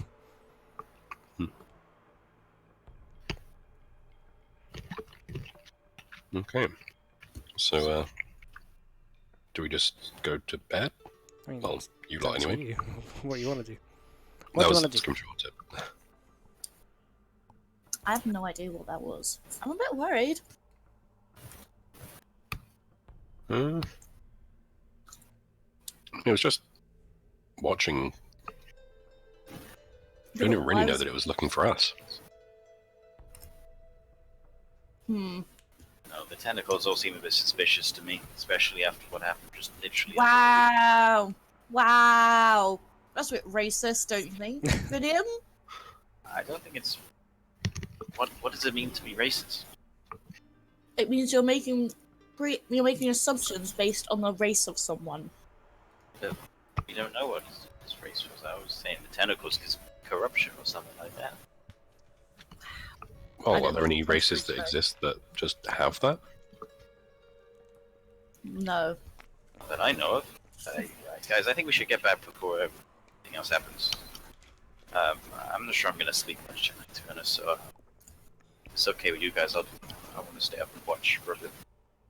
I don't think the amount that you've drunk, I think you're gonna fall asleep very easily. I've only had 2 oranges tonight, and the rest are in my pockets, and I've got like 5 or 6 of them.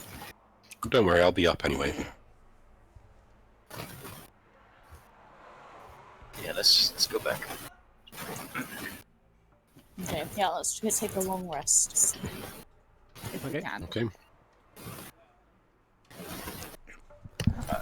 I'm gonna stay up for kind of like a while, though. Once we get back, kind of look out the window, just at the street or whatever, just to check for. Your microphone is being aids again. How is it? Yep, a little. I'm going to let the others know as well. I really need to get a new one. Just run the others through the night's events. Okay, cool. Alright, so the next day comes to you, the 39th day of spring. And, yeah, the sun is shining. It's a nice warm morning. The sort of salty sea air fills your nostrils as you wake up, look around. I'm going to Nice day. go talk to Gideon. Hey, Gideon, maybe you should change back into your old clothes now. You know what? I actually quite like these. Oh, are you sure? Yeah, I think they suit me. Do you not think so? Yeah, okay, yeah, sure. You wear them if you want.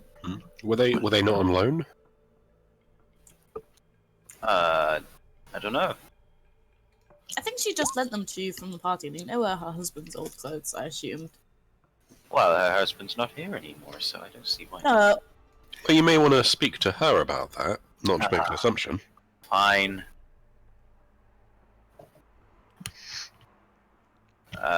Is Morning! She comes out the kitchen with a bunch of bacon and eggs and that sort of thing. Just lays it down on the table. Ooh, Now, nice. this time, Scrimshaw, you are going to eat this, right? You are because every morning I'm making this stuff for you, and I'm. just kidding. I know that you're not eating it. She gives it over to Gideon. If I could be sweating, I would. I know you don't like a breakfast. No worries. So looking dashing, Gideon. Thank you. About the clothes, I really like them.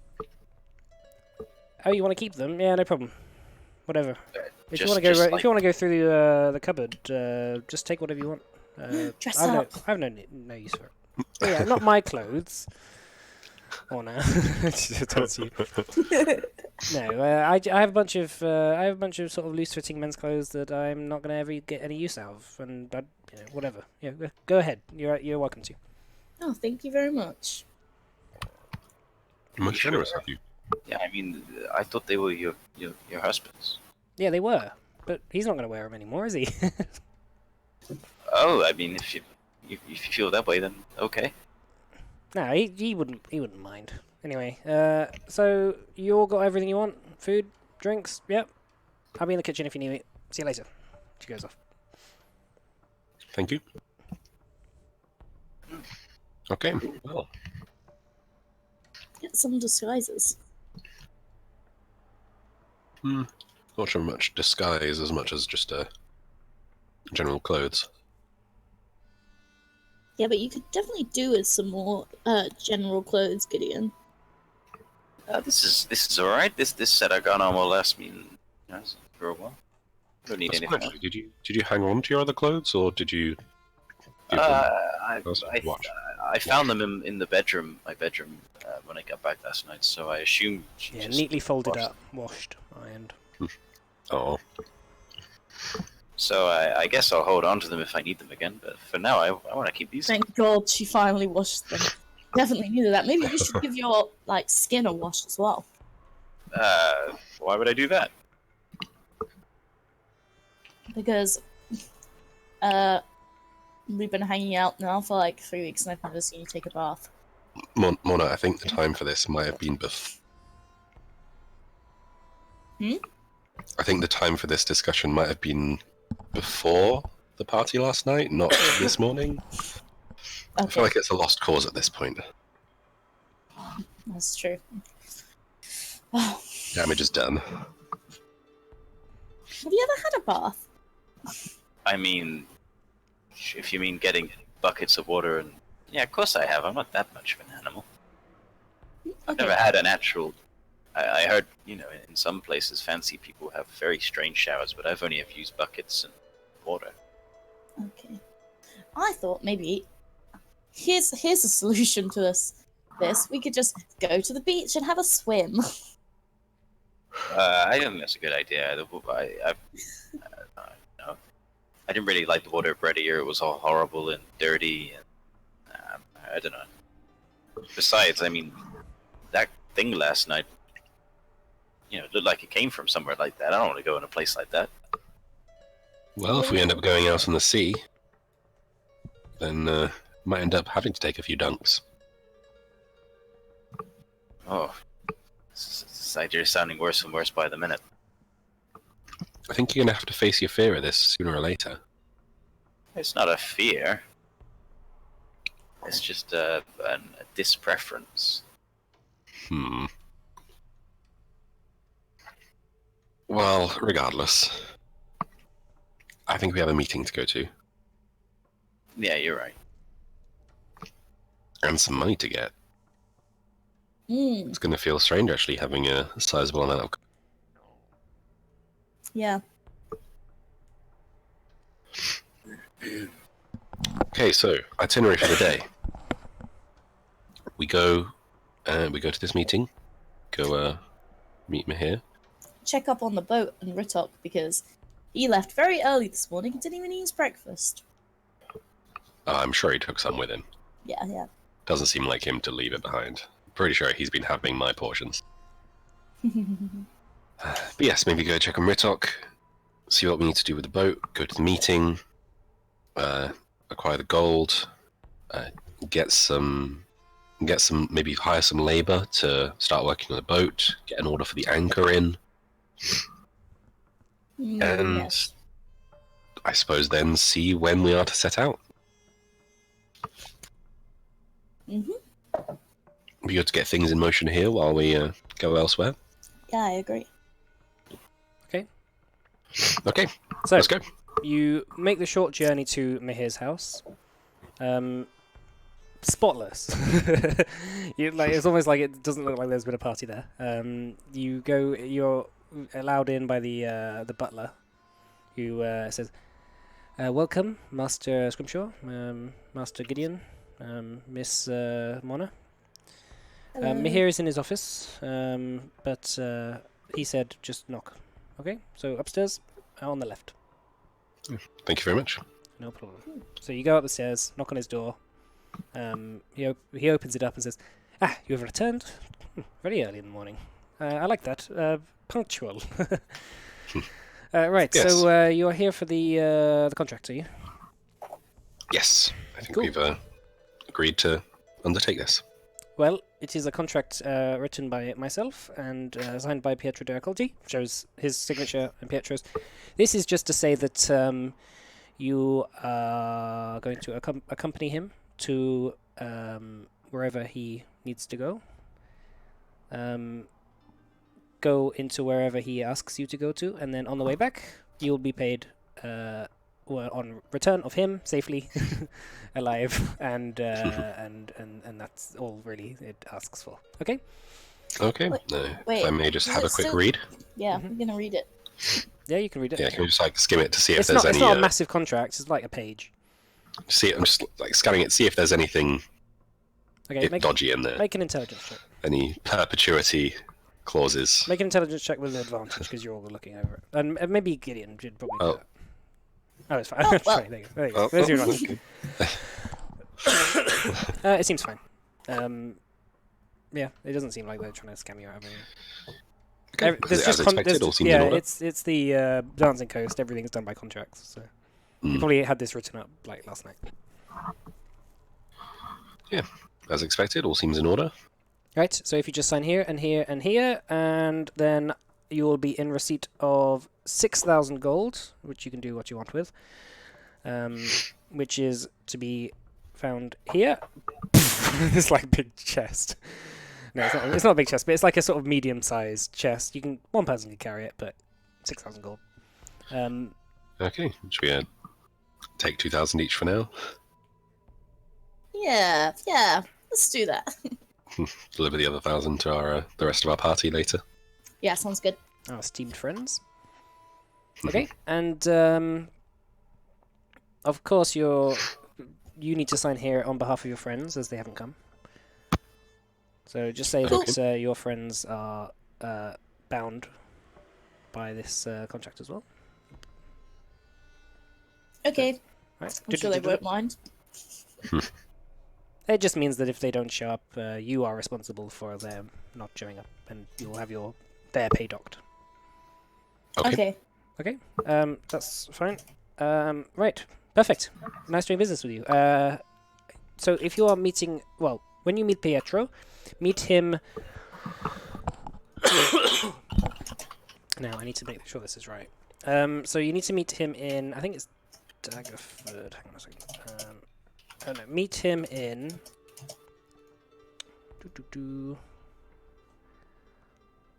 Yeah, I'll just say meet him in this place. I can't remember what the name of this this town is. I think it's Daggerford, but Which number, sorry? 8.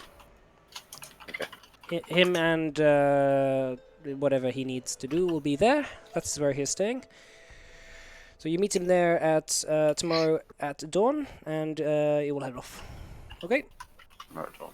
Wonderful. Sounds good to me. Perfect. And I will see you then all in maybe a week and a half, depending on whatever, you know? Yeah, pleasure doing business. Yeah. Before we go, I don't suppose you would know where we might acquire an anchor. Yeah, there are in near the harbour. There are a bunch of like blacksmiths. There are actually some interesting artisan shops there. If you like weapons and stuff, maybe you want to go give them a look. Okay, might see if there's anything worth picking up. Yeah, there's some interesting stuff there. It's not entirely in my realm of expertise, but I am I have it on good authority that there are some interesting things being sold there. So. Okay, I'm sure we'll check it out. Okay. Right. Well, thank you very much. I'll see you in a week or a week and a half or so. Okay, Yeah, thank Right. you. Goodbye. goodbye. And he leads you out, and you are now free for the day. Okay, so let's go and buy this boat. Okay, so ordering an anchor, actually buying the boat, hiring some people to do the work on it while we're away. Okay. So How are we doing this? right. So you go to the harbour. a street back from the main docks is just like a row of like blacksmiths, weapon merchants and blacksmiths and stuff Like that here. do all sorts of stuff. Yeah, like this is sort of like where the military row is. Okay. One of the blacksmiths specializes entirely in anchors. You know, like Arx anchors or something like that. You know, go in. This like large, burly, like half orc, dong, dong, dong, like just like hammering down on this massive anchor, like probably for like a massive warship or something. Sweet. Like he looks up and just nods at you, like, just dong, dong. Howdy. How's it going? Hi, we'd like to order an anchor. Right. What kind of ship? How big? Can we see it from the shop? Oh, I don't have just a whole bunch of anchors lying around for you. No, sorry, Mike. Can we see it from the shop? Oh, the ship? Yeah. No, but you sort of like see similar sized ships. Okay. About the size of that one. Oh, okay. Right. That'll probably cost you 75 gold or so. Take a week or so. Okay. Okay. Half now, half when it's ready, or? I'd rather you pay all at once, because it's a lot of materials that go into it. Okay. Is that Okay. alright? Sounds good to me. Right. Yeah. Okay. 75 gold, There you please. go. Is there anything else you want? Is there anything else one? Yes, we need a new mast. But Yes, I should believe we ask for a need weapon. a new mast, new rigging. Okay. Right. and I can. such, but I'm not sure yeah. that's your. Well, I can get you in touch with someone if you want it all done through here. Nope, that would be fantastic. I'll Yeah, refit so we up. need We can refit your whole ship for you if you want. that would be fantastic. Do you know people that would be interested in the labour as well? Labour as well. Yeah. Yeah, sure, no problem. What do you need? Okay, so we need a new sail, new rigging, a new mast, the anchor. And the barnacles cleaned. There's some general work as well, barnacles, little wear and tear here and there, but those are the major things. The rest we could probably do ourselves. Right. Okay. Well, I'll do all of that for another 75 gold, and then the labour will be another 50. So Okay, 200 in so total. 200 total? Do we need to make sure you get? Do we need a contract for this? I mean, I can write you a contract if you're worried, but I'm part of the shipping guild, so Can I also do an insight, like see if I believe him? yeah, good. Like he's like this is the biggest blacksmiths in Right. in the town. Like this is like the first one you see. It's the biggest. Like clearly do a lot of business. Okay, I'm just gonna believe But him. you can do it. I mean, like he seems like he's just this is just another day of business for him. Okay, Right. Well, there we go. So that'll be 200 gold. I'll give you this, and it's just like a receipt. Hold on to that. Have you named your ship yet, or? I don't think we have yet. Okay. I forget, did it have a name on it? Yeah, it was the Rose originally, but it's sort of like Oh, right. I believe it's currently named the... Not sure how clear the writing is on it. okay.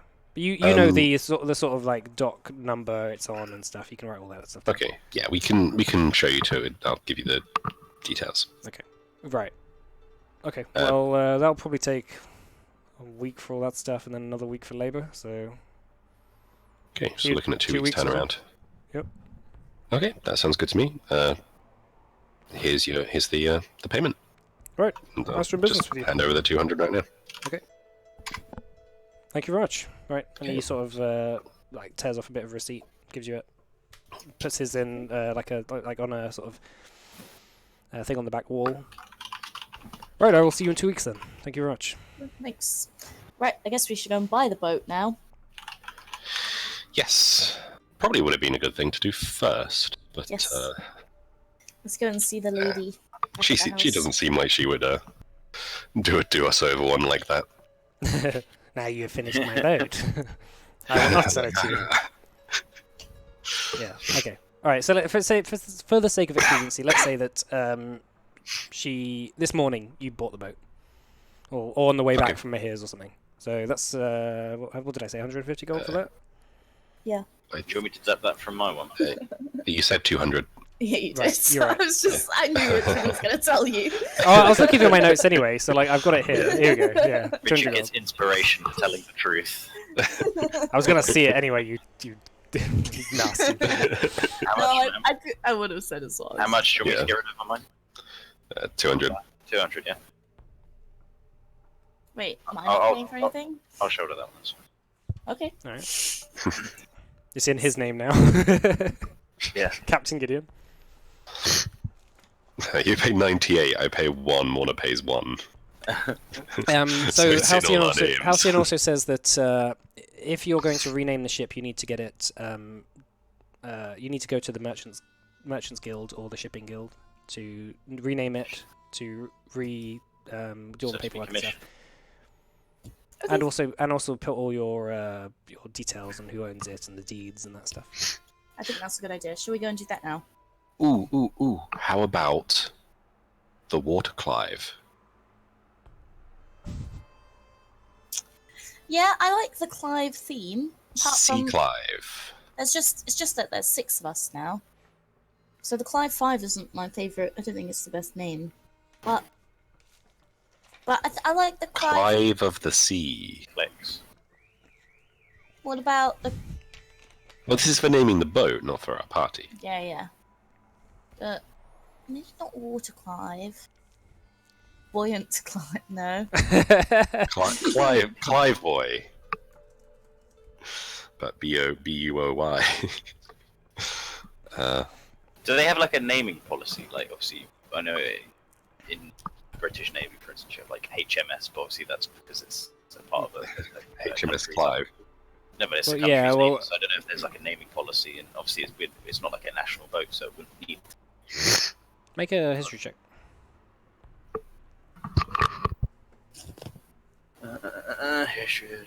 History. Do I get advantage because I read books on the area? Sure. As for like suffixes or affixes, no, not really. For regular ships, just sort of you can name it what you like as long as it isn't like saying like Hail Zayton or something. Hail Baphomet. Okay. Yeah, you Yeah, sort of just have Bahamut's alright, freedom to name it whatever you like, really. Well, this maybe we should wait until everyone's. Yeah, I think we should get the agreement from everyone before we can do that one when we come back. That's not urgent. Are there any docking fees that we need to pay for now? Now that we actually own it. Well, I mean, there are docking fees, but it's like 2 gold a month. Yeah, it's not that expensive. Okay. So We can sort that out later. but that'll be part of your shipping guild contract sort of thing. Okay. They'll probably ask for like 6 months in advance, but that's not a big deal, you know. What about the floating Clive? Oh, no. So it's probably still got some left on it. Yeah, I mean, if you go speak to them, they'll tell you They'll tell you how long. Well, no, because I pay every month. I've had it for maybe. It's been there for maybe 10 or 12 years or so. But yeah, I mean, you can speak to them. They might make you a deal. Okay. What about Clive, the unsinkable? That's a curse. It's in, like, shit. Let's just wait. I'm not sure I want to tempt whatever lurks in the sea. Things might rise to the challenge. So now that we own it, do we need to do this before we leave then, really? To do what? Yeah, we need pay to off register it and pay off the fees and such. Yeah, we need to register that at our boat and pay the fees. It's best that you do it soon as possible. Okay. Otherwise, do that there's while we like have weird today. legal stuff. Like they might think Yeah. it's a pirated boat or something. Okay, let's go do that. Okay, so you go back down to the harbour. This sort of like large large sort of bureaucracy building. Probably was a warehouse in a few years ago, but now it's been refitted into the shipping guild. You wait in a line, just like a little bit of a line for a while. A couple of people, or merchants from all over the place coming in and going, paying tolls and stuff, and tariffs and whatever, and all this import stuff.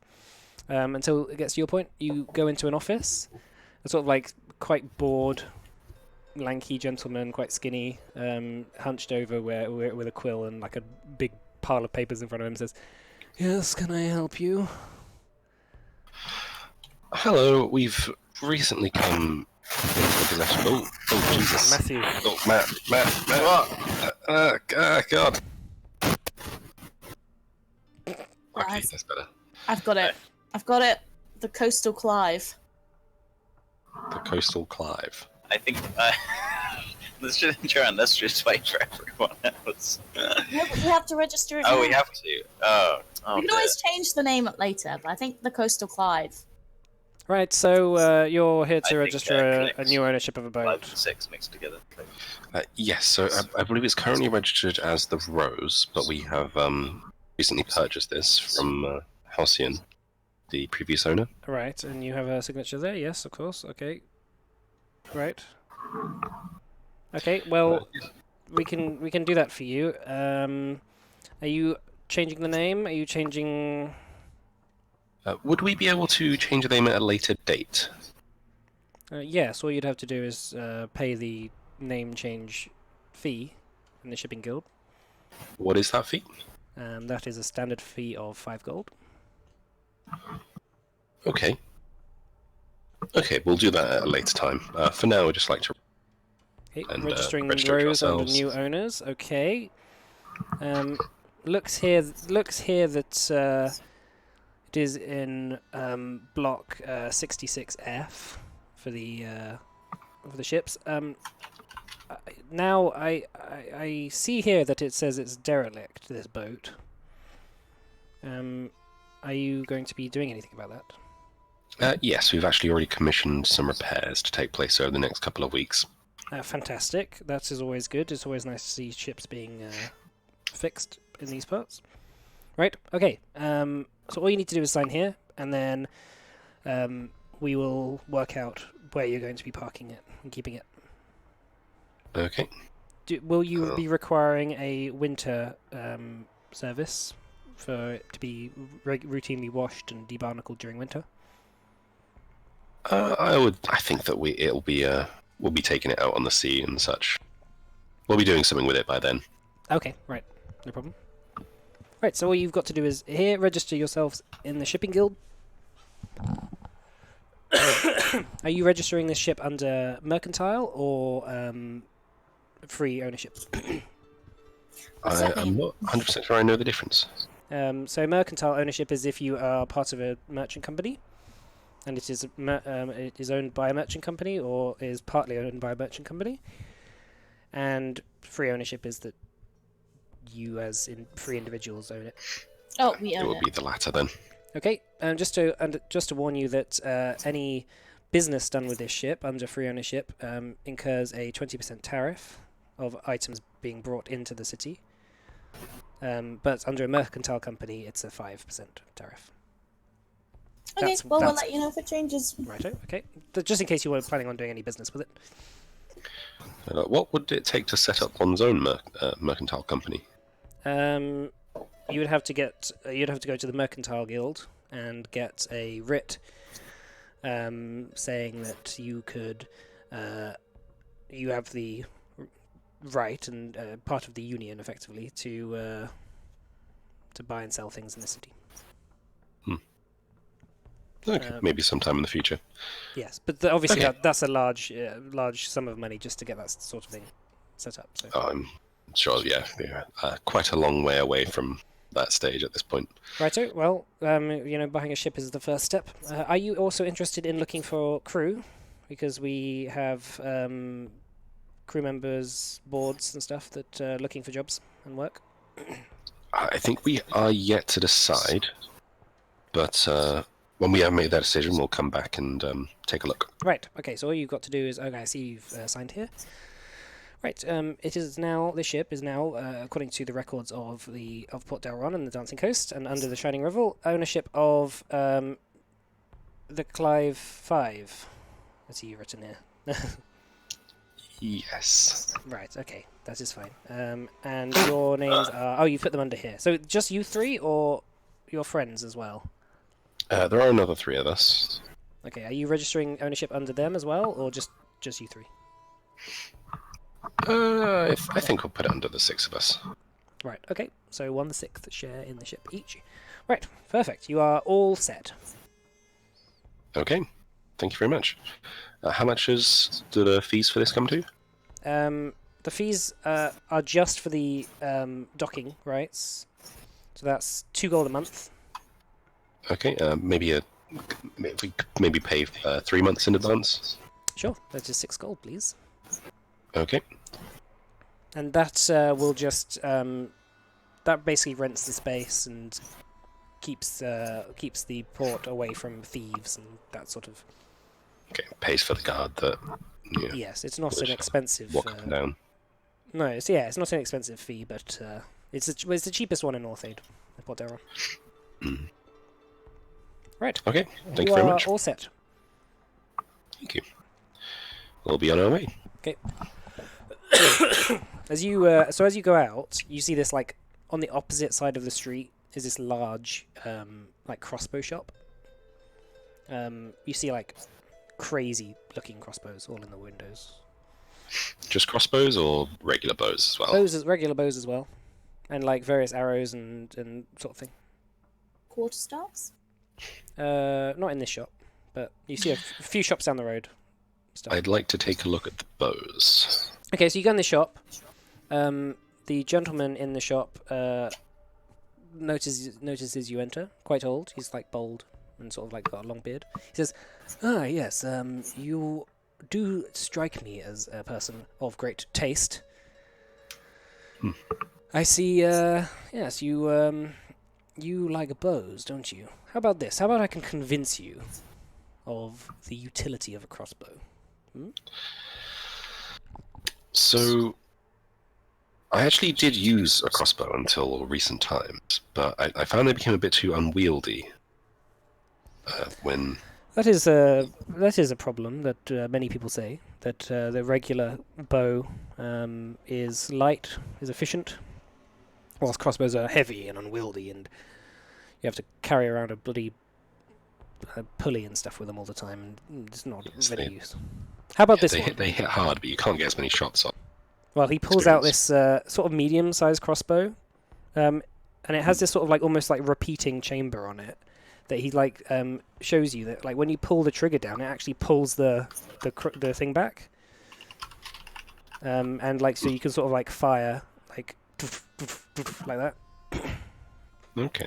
Sort of like shows you, and he says, "This isn't necessarily more powerful than the average crossbow, but if you're well trained with it, you can find yourselves firing a multitude of shots." Okay. How much would you charge for something like this? I'll give you 500. Yeah, I'll do it for 500. Not sure I can really justify that. Okay, well, how about this? I'll pull out the bow that I have at the moment. It's like it would have to be an upgrade over this. Okay, well, your bow looks pretty good. How about I interest you in some arrows? Just regular arrows, or So special in some you way? have come to the best city in the world. In that, it is a city in which I am able to create things without the state getting involved. I've created this interesting type of arrow, which isn't really there to do damage. It is there to stun. It is there to dazzle. And he sort of like begins to root around his desk and pulls out this sort of long,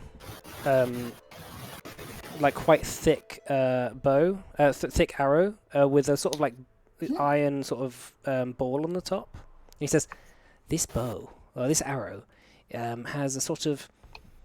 How to describe it? It has an alchemical phosphor in it, which, when struck, brightly illuminates in a flash. These sort of arrows are very good for controlling large crowds of people and making sure that they don't wish you any harm. So you can make you get away, you can stun them, keep them down. So would a shot with this be potentially less deadly than a regular arrow? Yes, of course. If this shot was to hit someone, it would just bump into them, knock them, maybe give them a big bruise. It wouldn't pierce into them, but it would flash, potentially stunning.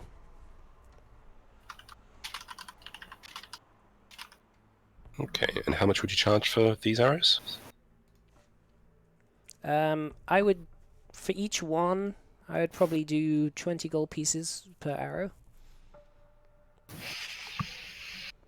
It could be useful in a pinch. Do you have any others? Any other types of arrow?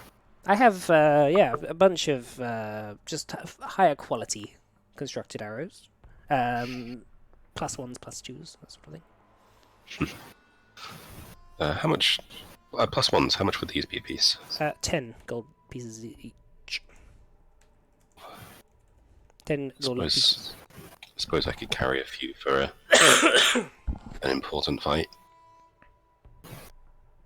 Tell you what, how about if I were to buy 10 of the slightly more powerful than regular arrows for 80 gold?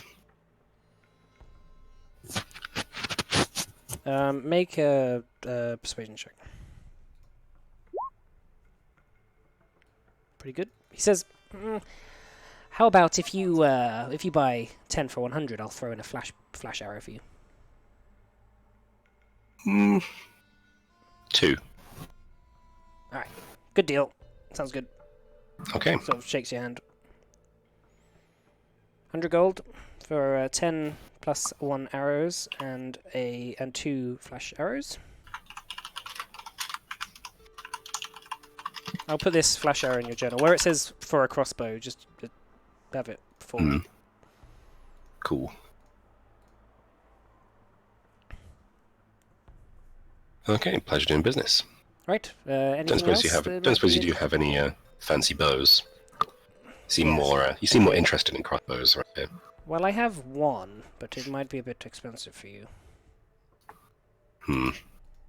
How much are we talking?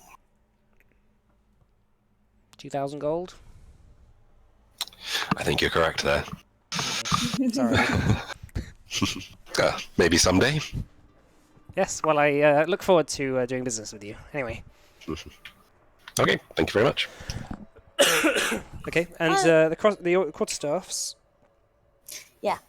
I was going to ask him if there were any quarterstaff shops. Yeah, so you've sort of gone your own way, I'd assume, and you found okay. this shop, Okay. which has this sort of like, it's not just quarterstaffs. They sell all sorts of like weapons, but not like long swords and stuff. Just like various weapons of like staves and quarterstaffs and sort of like smaller things like nunchucks and that sort of deal. Interested. You go in.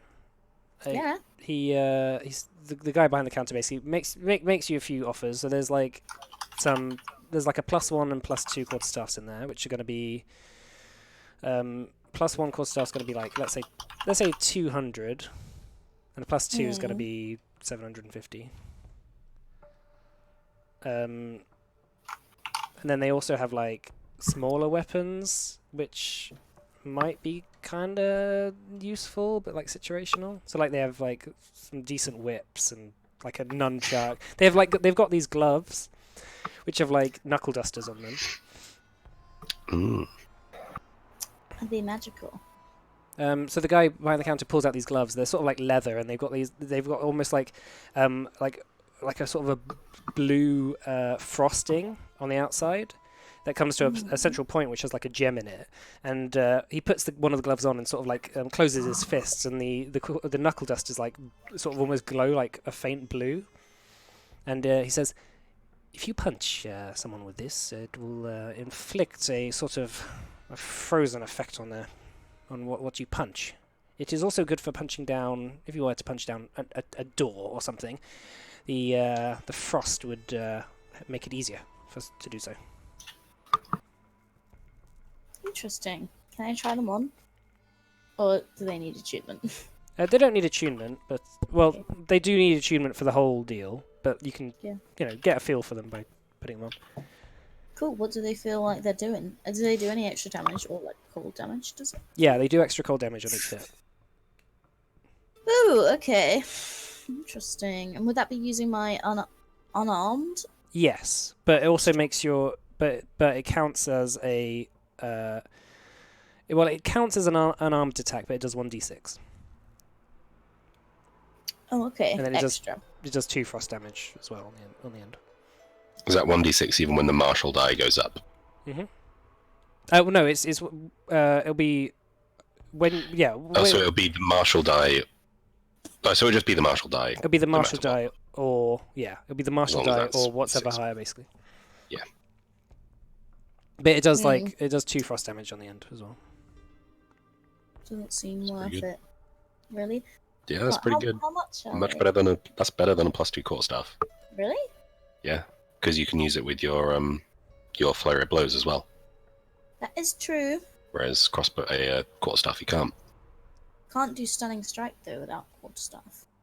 Yeah, you can. You can't? Can you? Yeah. Wait. You can do stunning strike on any hit. Yeah, you can use Sonic Strike on unarmed Hold attacks. on. Oh, I thought I could only do it with quarterstaff. Did you think it was kind of a quarter staff to the temple thing? Yeah. Also, on a natural 20, you can make another attack with the fist as well. Hmm. How much are they? Sorry? How much would those be? I'll do it for 500 gold. Sold. Nice.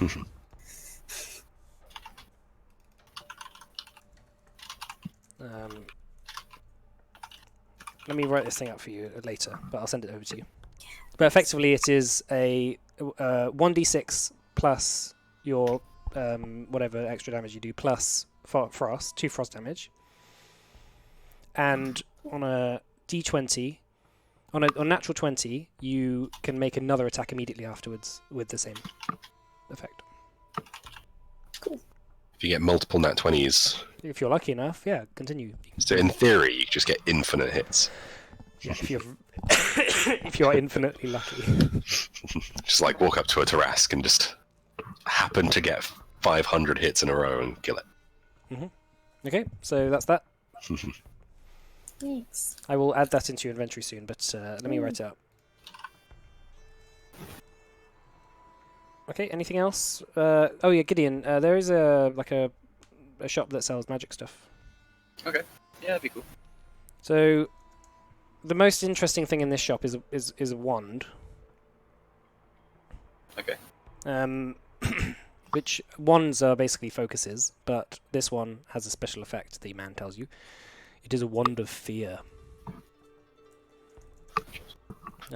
which you can sort of use to scare people. Cool. So what would, when you say literally escape, you mean? So you can basically it has a bunch of charges on it, but like you can use one charge to command another creature to flee or grovel as an action, or you can do like a cone out of it. So everyone in the cone has to pass a Wisdom saving throw or become frightened. Okay. Of you. That's Yeah. That's funny because I'm like what? A small kid. Yeah, Or but it's like teenagers. it's quite handy. Okay. Is that an actual item? Yeah. I will send it to you. Actually, if you just type in Wand of Fear, it's there, but it's in the How much does compendium. that cost? That'll be 500 gold. That's it. Okay, that's fine.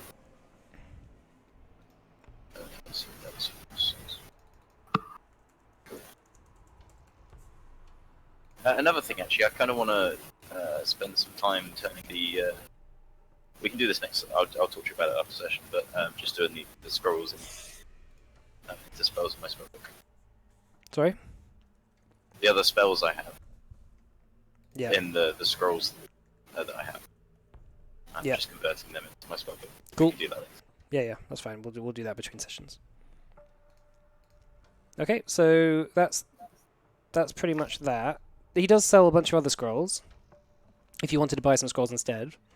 Okay, cool. Well, So he sells scrolls basically almost any level 1 scroll, any level 2 scroll, and any level 3 scroll. okay, I think with that information I might come back.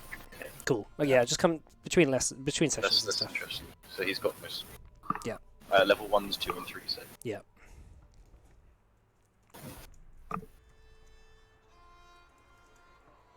Brilliant. Okay. So. Oh yeah, and cantrips as well. So the level 1 and 2 scrolls, they cost 100 gold pieces. Level 3 scrolls cost 250. Cantrips cost 50. Okay. Yep. Cool.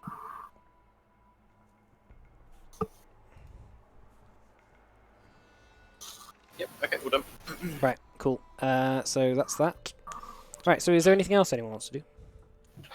Are there any shops selling just like swords, warhammers, that Yeah, type of thing? yeah, there's a bunch of blacksmiths and stuff.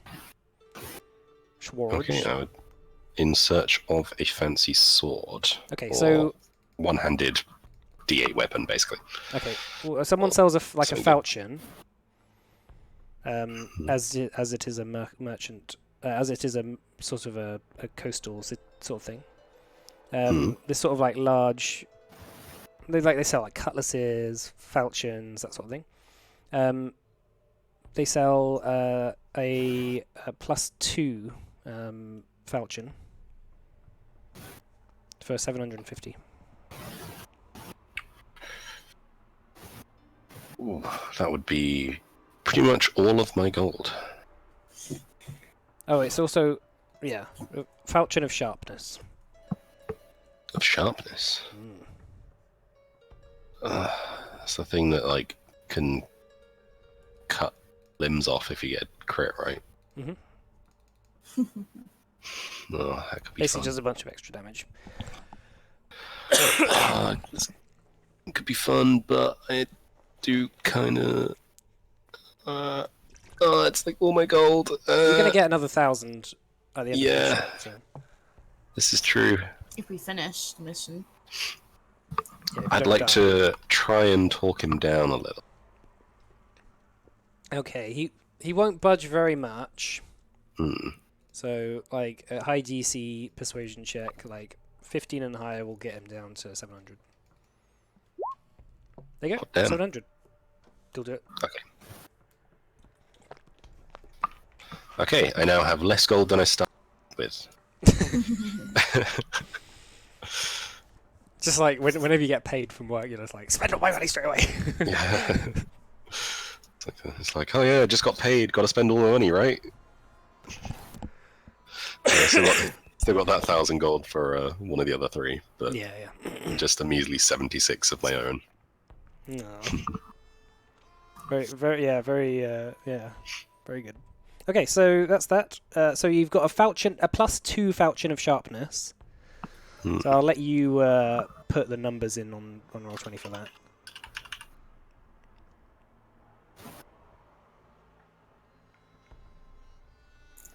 But also you also know the command word to make it glow as well.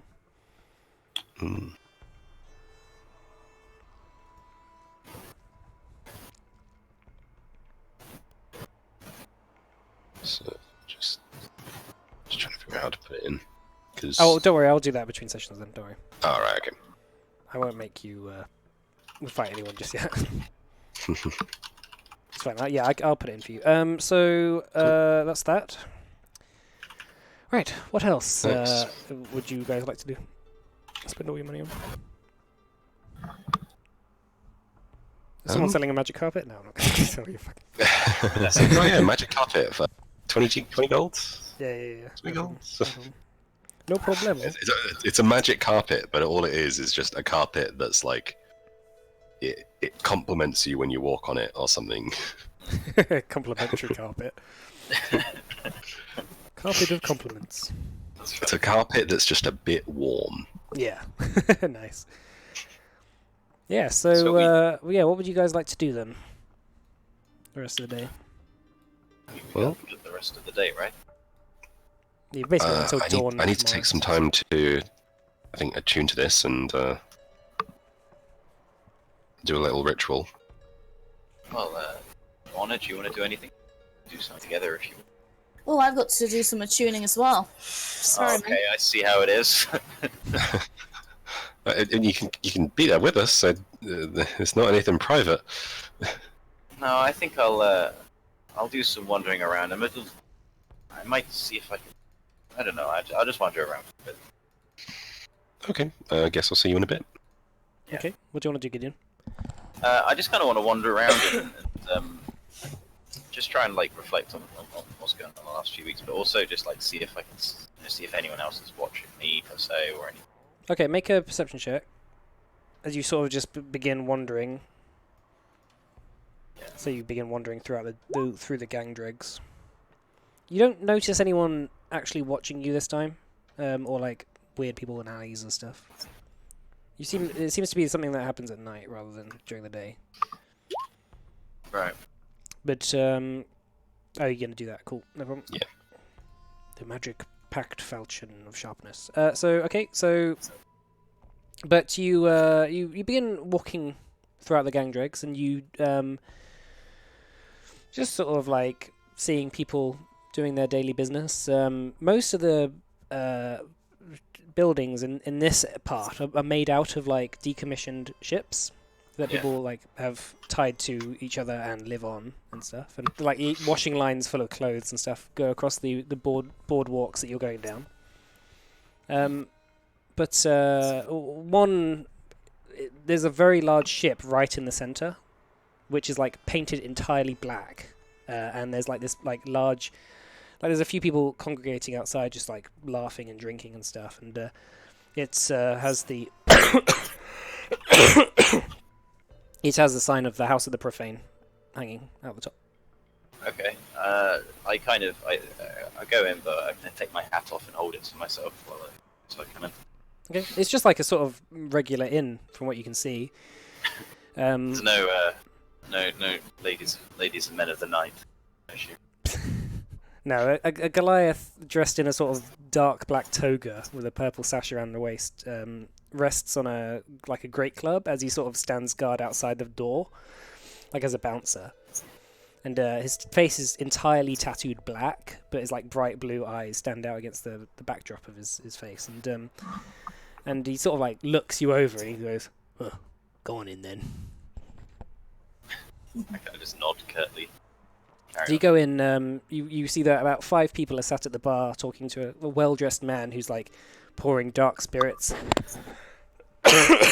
out of a bottle with nothing but sort of a label with like 3 X's on it, you know, like a dark brown glass, just pouring like this weird liquid in that people drink, and then their faces contort and they go, "Oh, that was disgusting," and then just like slam their thing down, more. And one person sits at the back of the room, a sort of a tall drow man who's like reading a book. I kind of make my way over to the group of 5 watching the one guy and just kind of sit onto a stool nearby and just kind of witness what's going on. The bartender, the well-dressed bartender, goes up to you and says, "Hey, what you gonna have?" Do you have any milk? Do we have any milk? Yeah. Fucking hell. Sort of like looks underneath the thing. He says, "Well, yeah, I got some like goat's milk. Is that right?" Yeah, that'll do me. So I haven't seen you around these parts. He says as he's like pouring it. What can I? What you doing around these parts?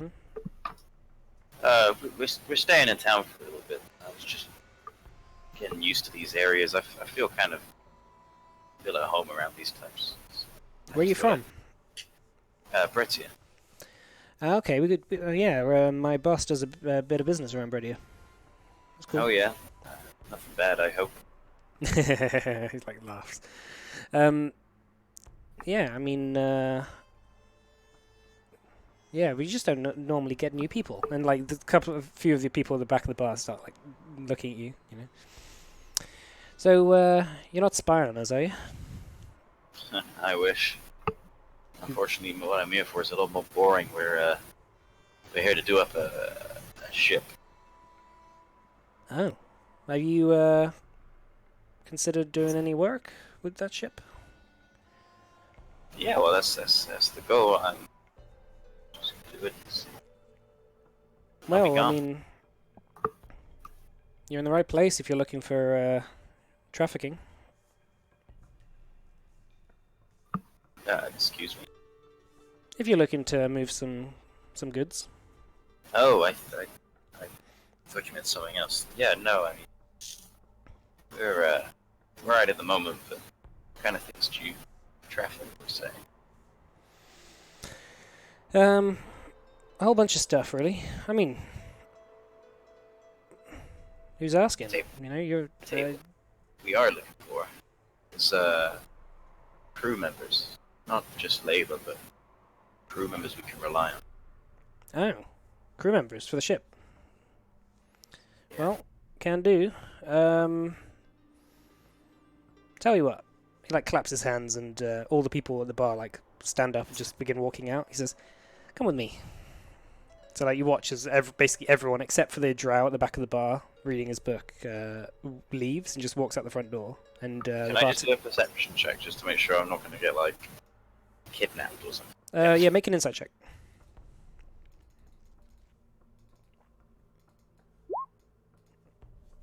Doesn't seem to be wanting to kidnap you.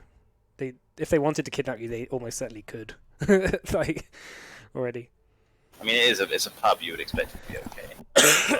Yeah, so he sort of like goes to the like where all the bottles of alcohol are, and like pulls a lever, like where one of the bottles is. Like it's like a pretend bottle, which is just a lever, and the back of the room like opens up, and it just has like a staircase that goes down. Down there, right? Yeah, and you sort of like hear the sound of like people chatting down there. You hear like thuds coming from down below. Okay. If you want to, I mean, I'll introduce you to my boss. She might be able to hook you up with some crewmen, maybe some jobs if you're looking for them. Okay. Okay, so as you enter down into the lower floor, you immediately smell the familiar smell of like body odor, and you hear punches being thrown. So as you reach the bottom, you see like a large square ring bordered with shipping rope, when two large men, one a tall, like muscled orc, and the other a huge human, nearly nearly 7 feet tall, are just like exchanging punches with each other. And the man throws like a wide haymaker, which the orc spots and quickly ducks out the way, replying with a short jab to the ribs, which seems to win the man as he takes a step back. And the orc follows up with all these punches after punches all across the torso, and he moves with like a frightening speed for someone his size. And the large man winces in pain as he just about weathers the worst of it. He gets pushed back onto the ropes, where he like rolls to the left, almost like losing balance, before loosely throwing his arm out to try and catch at least something. But he misses, and as he hits the floor, he hits his head on the wood planks, and the orc jumps on top of him, just like begins beating him on the back of the head with closed fists. You hear like the man begin to like yell out, like as he like pushes himself up with the orc on his back, and he just like stands up with the orc just like punching him on the back of the head, and just like picks him up over his head and just like snaps him across his knee as he drops him. As the orc just like, you hear this like snap, and everyone just goes silent across the room.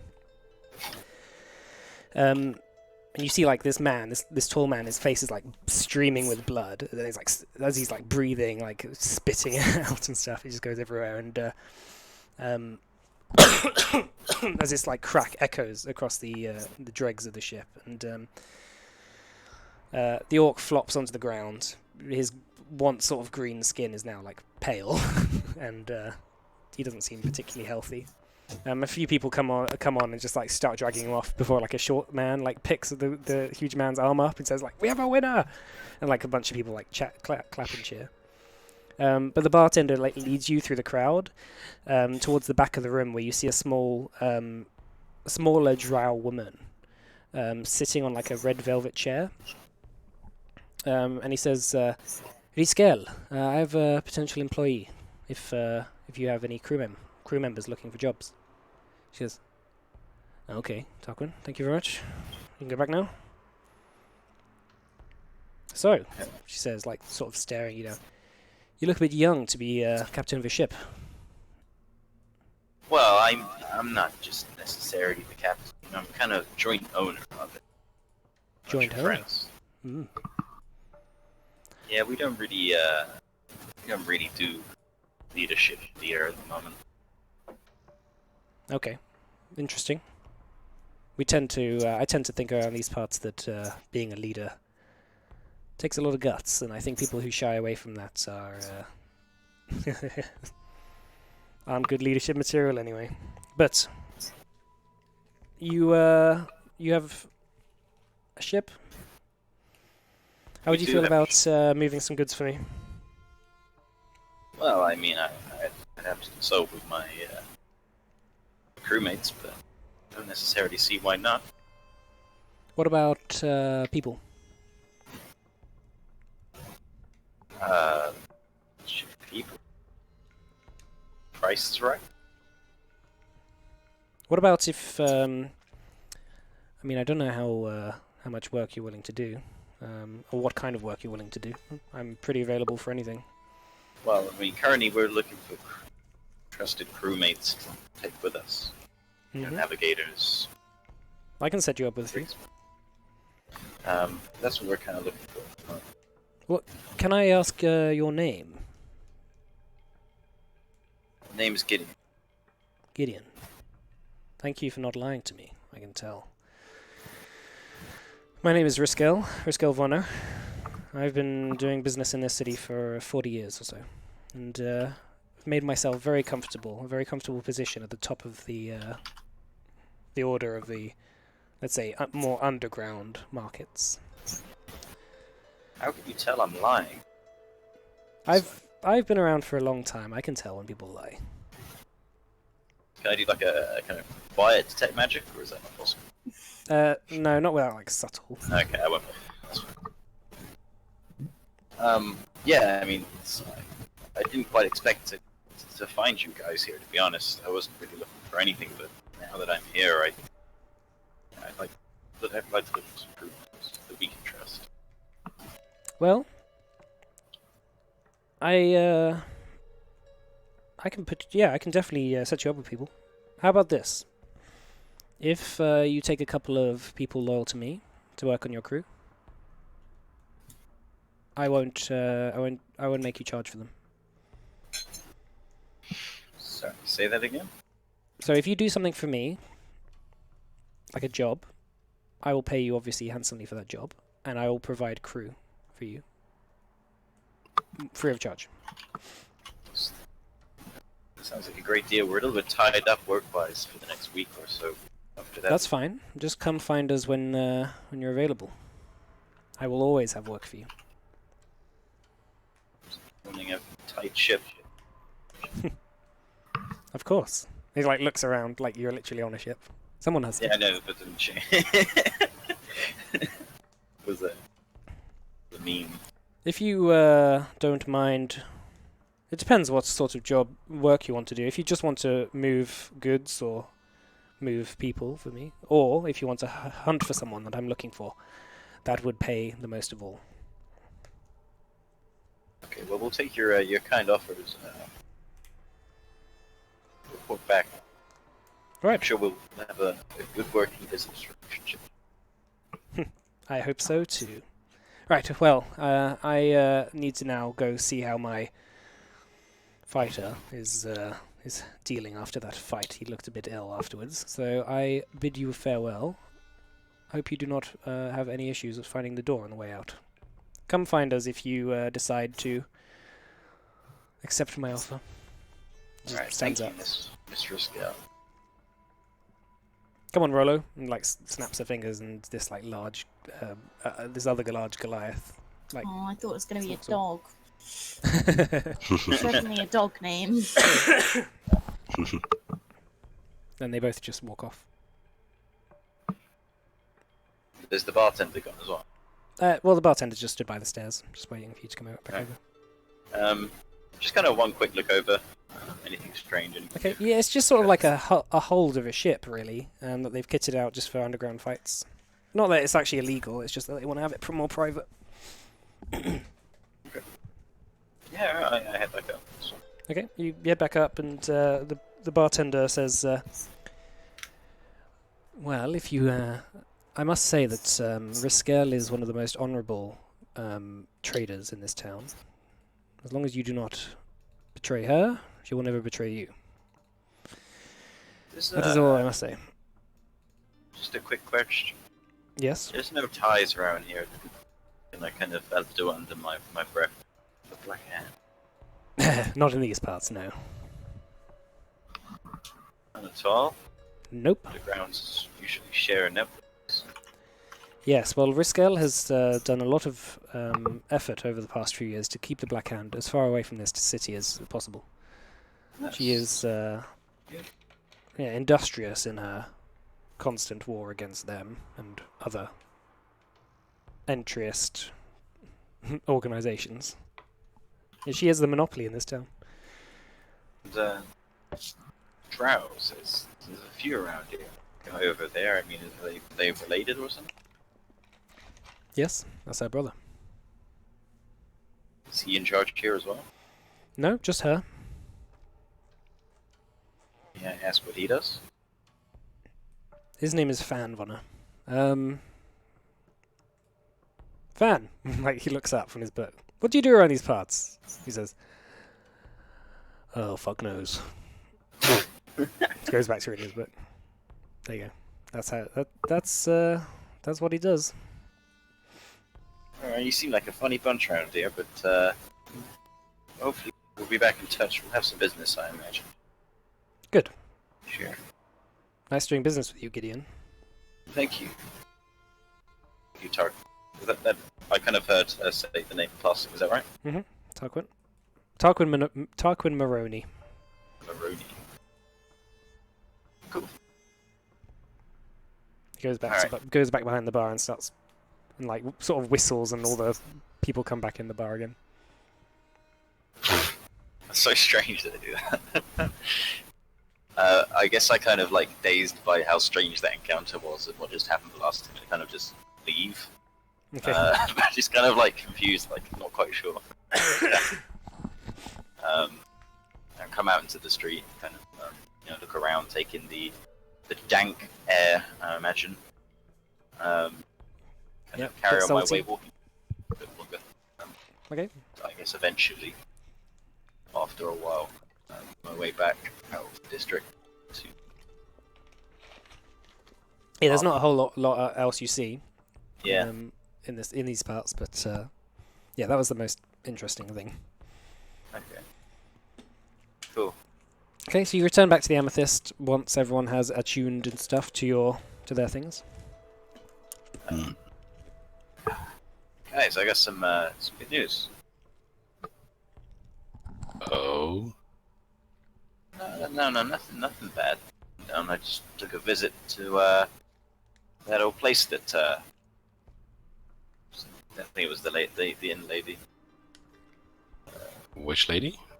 I just have my heart. Halcyon. Halcyon, yeah, I said like 5 times in the session. That Halcyon told us about. Oh. Yeah, it's alright in there. It's kind of an underground kind of mercantile kind of a business going on, and they say they have people who can man our ship. Even have a few jobs for us to do if we decide to start thinking about moving goods or people around. When you say underground, it's underground in the same way that the Black Hand ground? Well, I don't know if the House of Profane see it that way. They pay well. would we be in trouble with other merchant groups within the town if we were known to be doing business? I don't know. I think perhaps before we take up any work with them, we should find this out.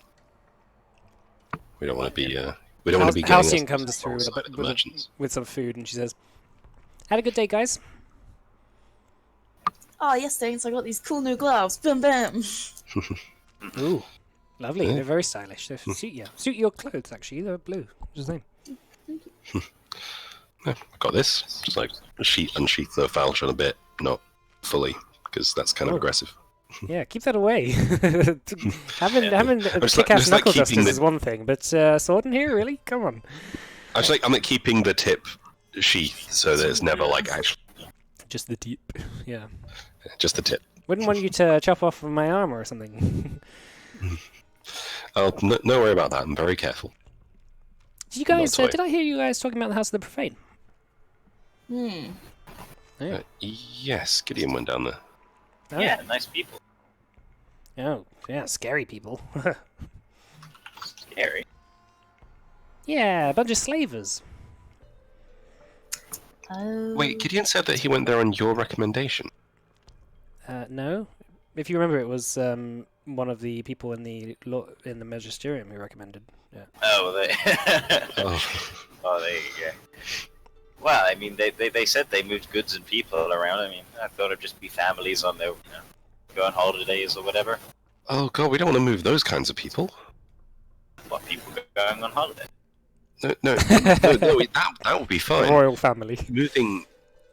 Moving people for slavers. What? I didn't know they were slavers. They just said people. I mean, Oh. technically, slavery is not actually illegal in the Dancing Coast. It's not done much, but Yeah, I mean, I've even.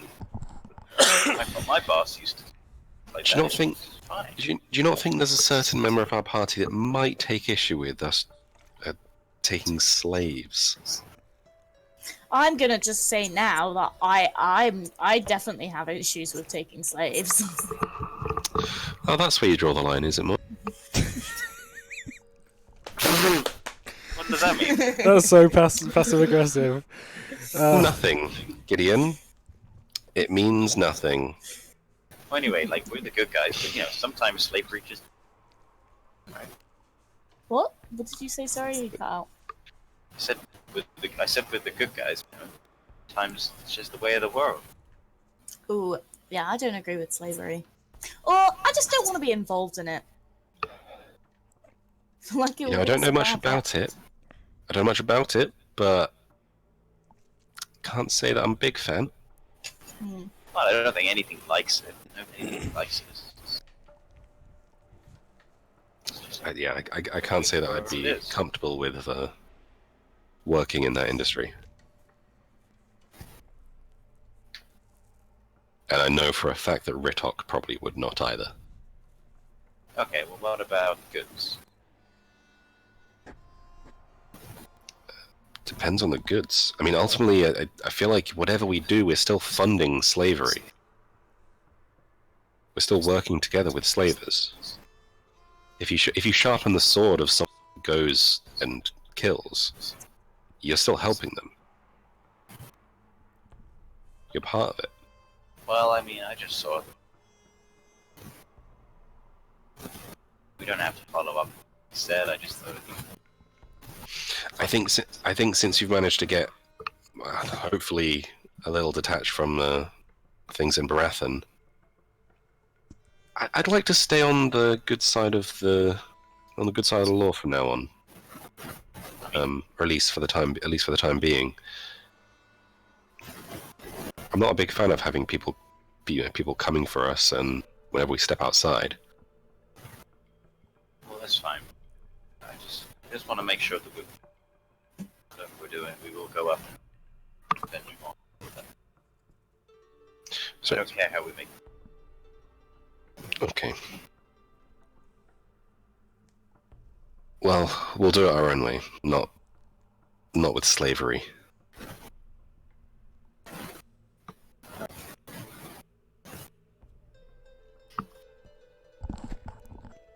All right. Well, It's 10 o'clock, so I will call it there if everyone's alright. Or if you want to do anything else, you're welcome to. Yep, sounds good. Think I'm good.